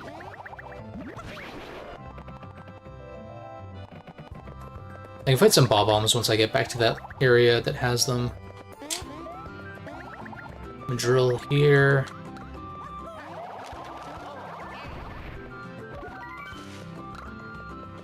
Boo Biscuits. No, whenever I see Boo Biscuit, I think of Christopher Walken being like, Boo Biscuits. I gotta eat some Boo Biscuits. I can't do a Walken accent though, so don't ask. Here we go.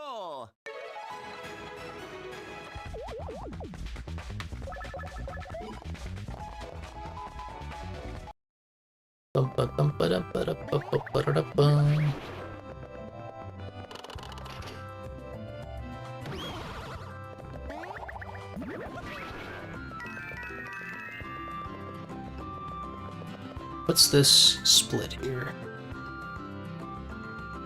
Ah, so that's like a dead end. Check here. Check here first. Not seeing any beans on fort. Ba-da-da-da, ba-da-da.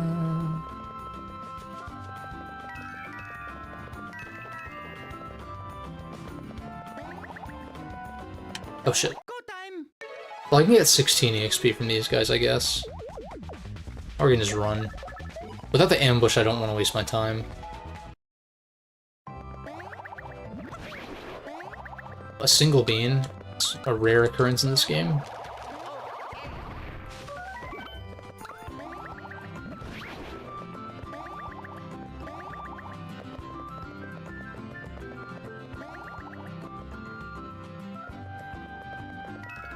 Oh. This is straight up blocked off, okay. I have to go around the long way. Which means... Oh, this is like the really long way, wait a second. Because I don't think I'm going to be able to glide across, because otherwise I'd be able to fall in the water, I think.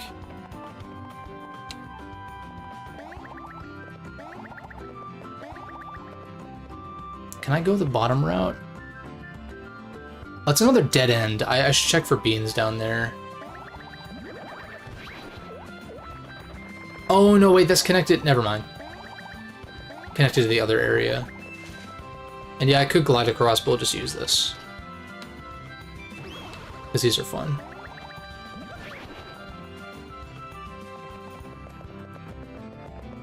Shooba-dubba-dee.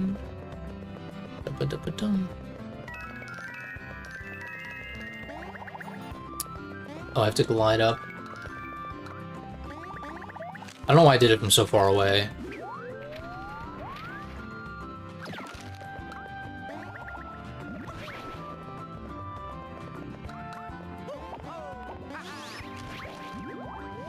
Nope.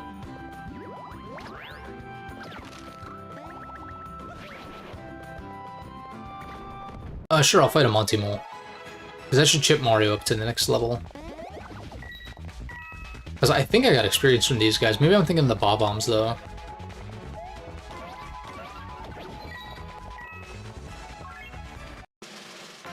No. 74. So at level 27 is the next rank. Definitely want to hit that before maybe the next boss gauntlet or something. Now, as far as this is concerned, I can just glide up to this edge right here. Super Mario Luigi brother. Yeah.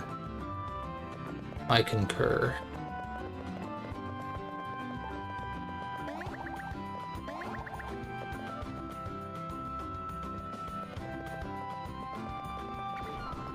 It's cloud area.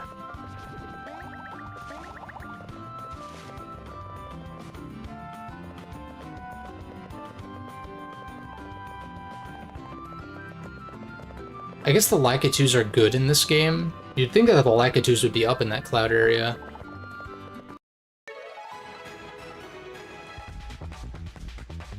Yeah, I'll fight these guys.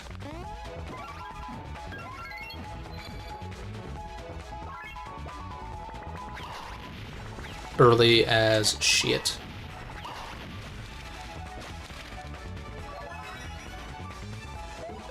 Dude, 12 BP is really a lot.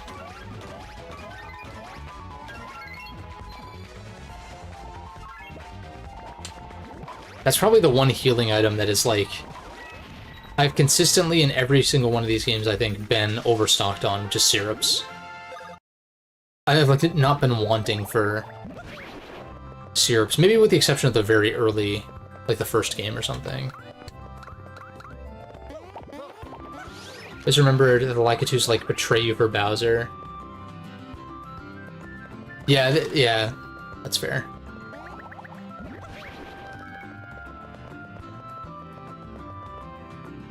Imagine it like prevents you from doing any more Toad rescues. It's like, too bad. Oh no, I can't do Toad rescues anymore. Whatever shall I do? Ooh, I'm spooked.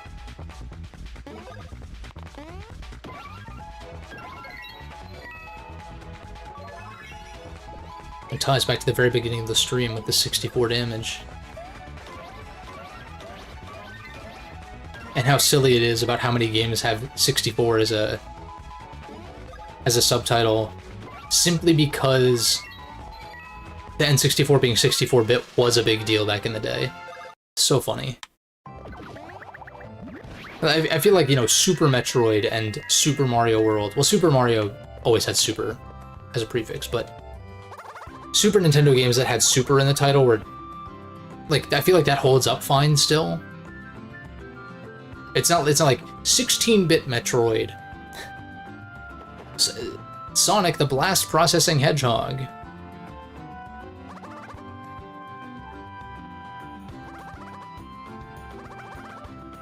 Another path. The grapple points, right? Toad rescues were a scheme by Bowser to hopefully make the pros give up. Yeah, that's funny. By making them mandatory, they'll never tolerate this. Didn't understand why it was 64 and assumed there were 60. Yeah, yeah. Where are the other six? Where's Mario 63, man? What the fuck? There's no way I can glide.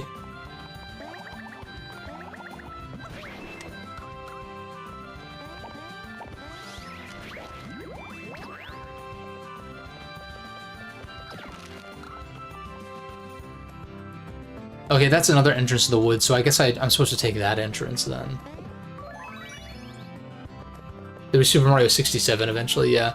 Well, it's kind of like...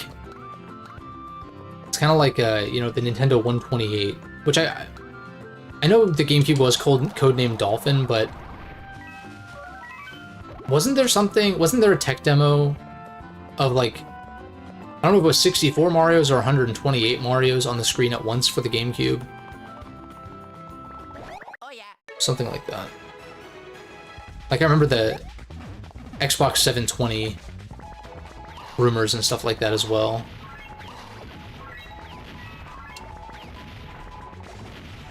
Whatever. I'll fight these guys and maybe, hopefully, get Paper Mario another level. That was turned into Galaxy, that's right, yeah.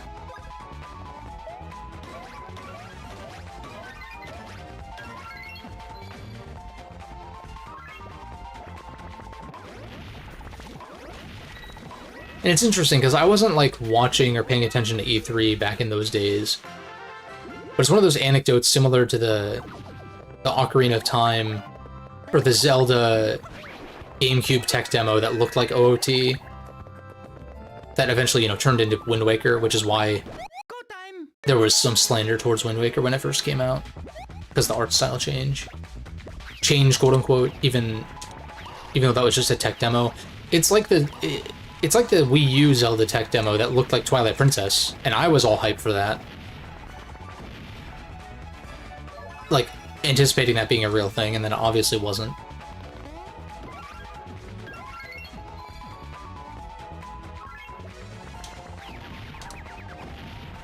I don't know what's wrong with me with the timing.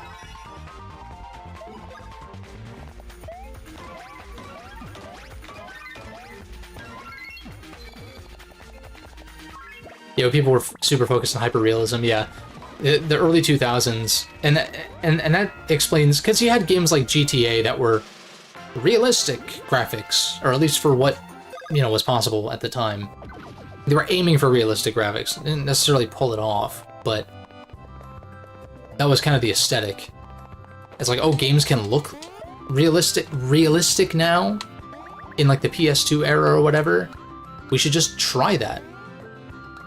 And honestly, a lot of games from that era do hold up surprisingly well visually, despite going for that at times.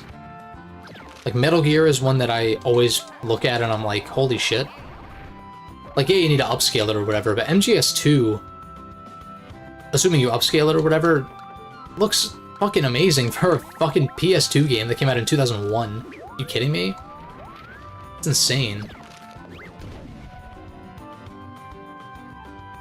And granted, GTA doesn't look like that great graphically, but that's because the worlds were so big that they, even at the time, were not the most cutting edge as far as like graphics specifically.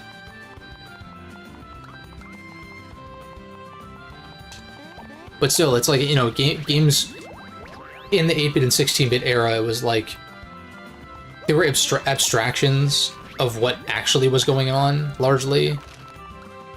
And so even if there were games that had mature elements going on, it was rare. It was rare for those elements to be perceived in a way that was convincing. At least compared to, like, you know, PS2, GameCube era graphics. You could even say PS1 to an extent as well, but, like, yeah, low poly and all that. Which doesn't look great, of course. Oh, I thought that would be the answer. I talked to you? Oh, we've got to fall in from... Okay, that makes sense. I was literally just up there. I didn't realize that was a required area. Yeah, times are different now, where, like, I think a lot of people, myself included, not always, but like sometimes the hyper-realistic thing doesn't really do it for a lot of people. A lot of people would prefer more stylized graphics. That's the thing, is like the games industry kind of had to, I mean, maybe they're not over it entirely, especially in the West, but the games industry at large kind of had to get through that phase of trying to make everything hyper-realistic before they realized, like, oh wait, if everything's hyper-realistic, then that's like not that interesting. Yeah, I definitely lean more towards stylized as well. Oh my god, I'm so bad at that.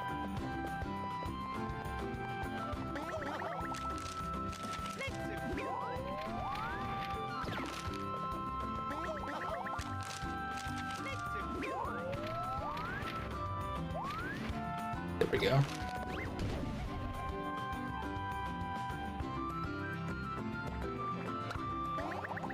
I think there is also a nice balance in some games between hyperrealism and stylization.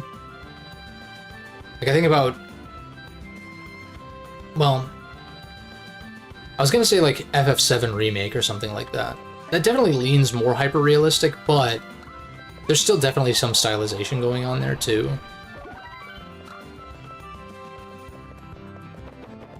But maybe that's less to do with visuals, though. Maybe that's more to do with, like... the zaniness of some of the story elements in the world and whatever. Oh, their pores are visible? Yeah. It's like... Yeah. Well, I'd say I'm not, like, anti-hyperrealism. I do think that hyper-realistic graphics are causing games to be more expensive because they're trying to constantly outdo themselves. And that's a big factor as far as, like, why games are getting more and more expensive to develop and taking longer and longer, is because of aiming for a moving goalpost of visual fidelity. That, I would say, is a negative, and I'm not, like, so into hyper-realistic graphics that I'd rather them back off on that to make game dev more manageable. However, I was gonna say, like, there needs to be, like, another factor besides just, like, the graphics alone are not gonna be enough to pull me in. There needs to be, like Red Dead 2, for instance. Gorgeous game. Absolutely gorgeous. But it's the narrative and, like, kind of the simulation of, like, the cowboy western stuff. To an extent. Mostly the narrative, though. That drew me into that game. And, like, gameplay can be another factor of that, too, right? Like, for the FF7 remake trilogy or whatever, it's both the story, and the gameplay. Oh, Paper PD, that was actually, I think, the first time we entered the woods.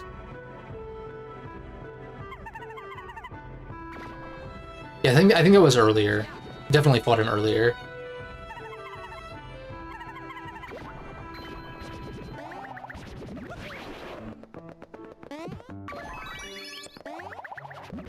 But I will say that, like, these kind of action-y, debatably Souls-like games set in, like, Japan, like feudal Japan or whatever, every time I see a new game like that, I'm starting to roll my eyes a little bit because that aesthetic is, like, so overblown, like, overdone. I do want to play Ghost of Tsushima. Like, that's one exception.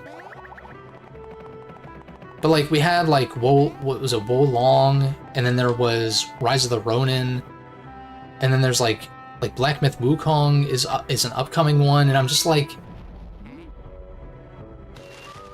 this aesthetic is being done so much that they're all kind of blending together for me. And it's hard for me to get excited when it's like, I can't really, I couldn't pick these games out of a lineup, really, with the exception of maybe the main character or something, but even then, probably not, because I just haven't seen much of them outside of, like, announcement trailers or whatever.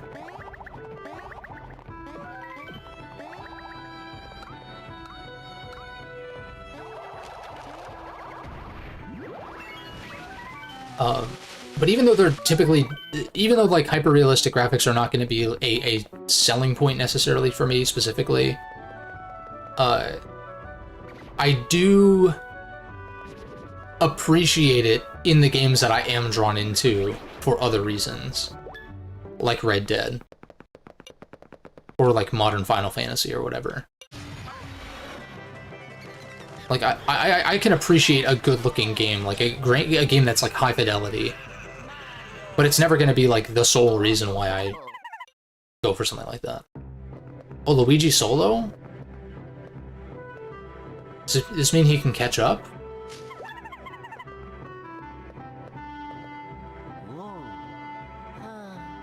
What a cool concept. It gets overdone by trend chasers.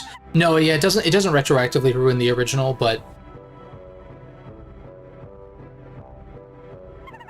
it's just like too many similar style and looking games for me. Oh, nice. So we do get a solo section then. Oh.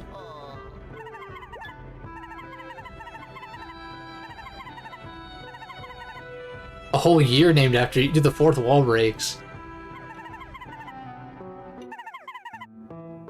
It's basically Luigi RPG now.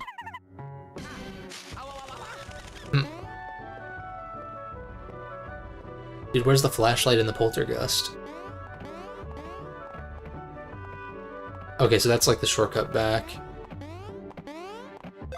Can I view the stats for the other guys? Oh, I can. So like, if it lets me do combat and I can catch up,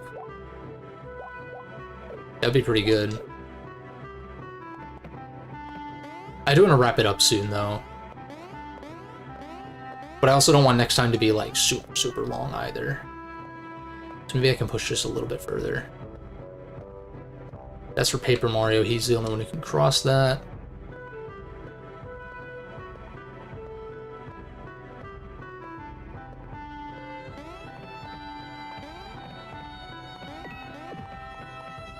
What's the end of this? Okay. I don't know how long this segment's even gonna be, because, like, that paper block is gonna open those vines.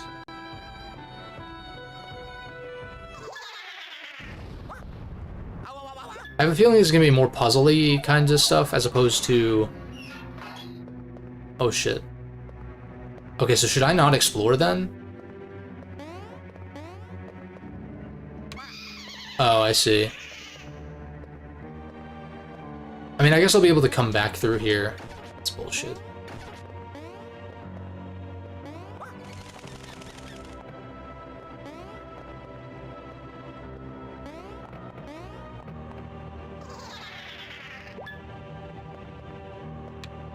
To 20, maybe 30 minutes. Yeah, let's at least press on through some of this.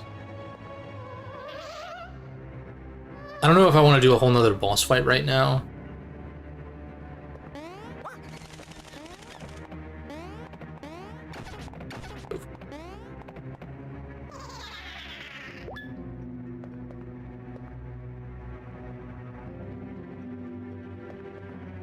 Oh, I have to go this way. Okay, well, I'll come back then.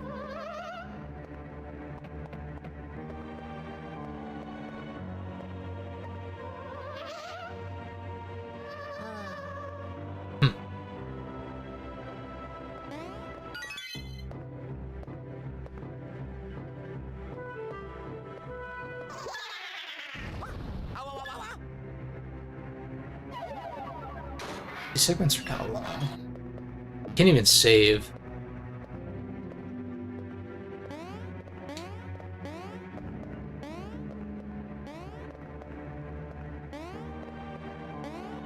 Shit. Let's go. Wow. Holy crap. We're zooming. Luigi's a zoomer. Secretly.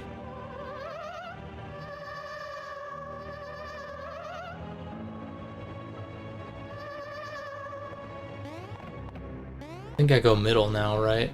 Yeah.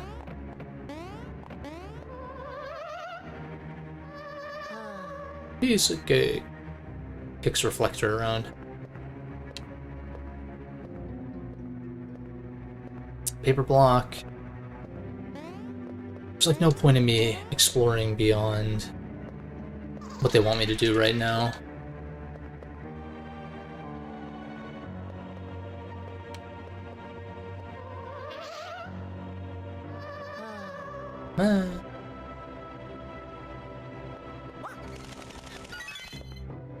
Checkpoint. Is that actually Mario, or is this gonna be a ghost? There's no way it's not a trick, yeah. Not the hallucinations. Oh, I see. I see.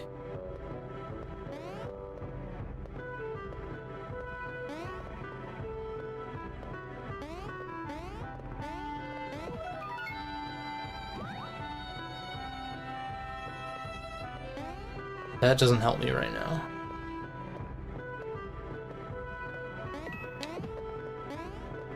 Can't go that way. So it must be something I missed as far as... Unless I'm supposed to activate all these guys or some shit. No, I'd probably just go to the left.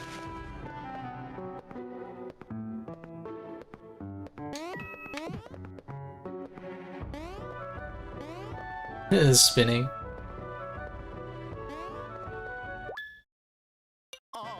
Oh, there's the real one, yeah.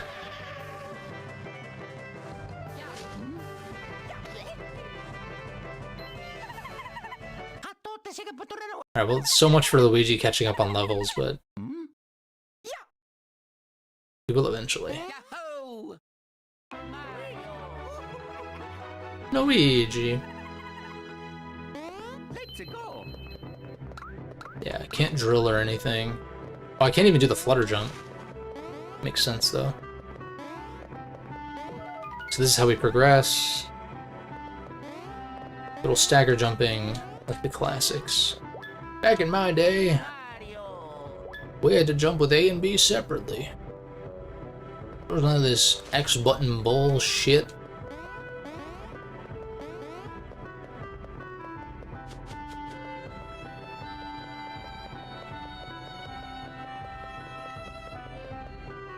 I'll wrap it up soon. In a few minutes. Oh yeah. I don't think I want to fight right now, actually.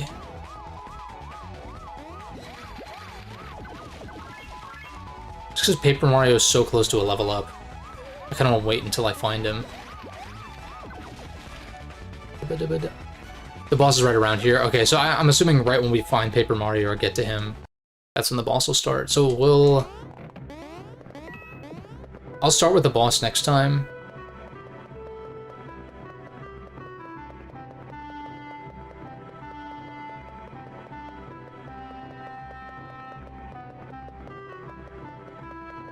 Oh, I was gonna say, it allows me to go that way?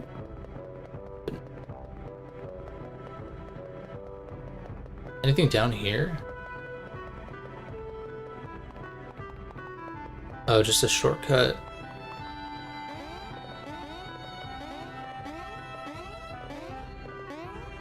Beans, we'll get these on our way out.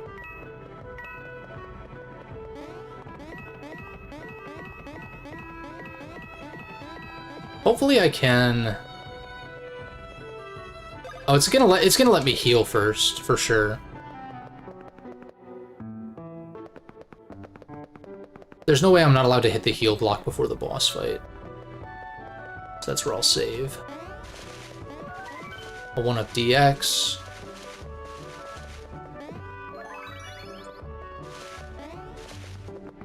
Alright. I fucking zoomed in the map again, didn't I? Alright, so next time we'll start with the King Boo boss fight and ideally finish up this game. Hopefully that's manageable. I'm assuming this is the bulk of what I have to do in the woods. Of course, there's some switch puzzles and whatever that we passed by, but... And then I guess I gotta climb the mountain again, but... We'll see. I'd like to push to finish the game next time.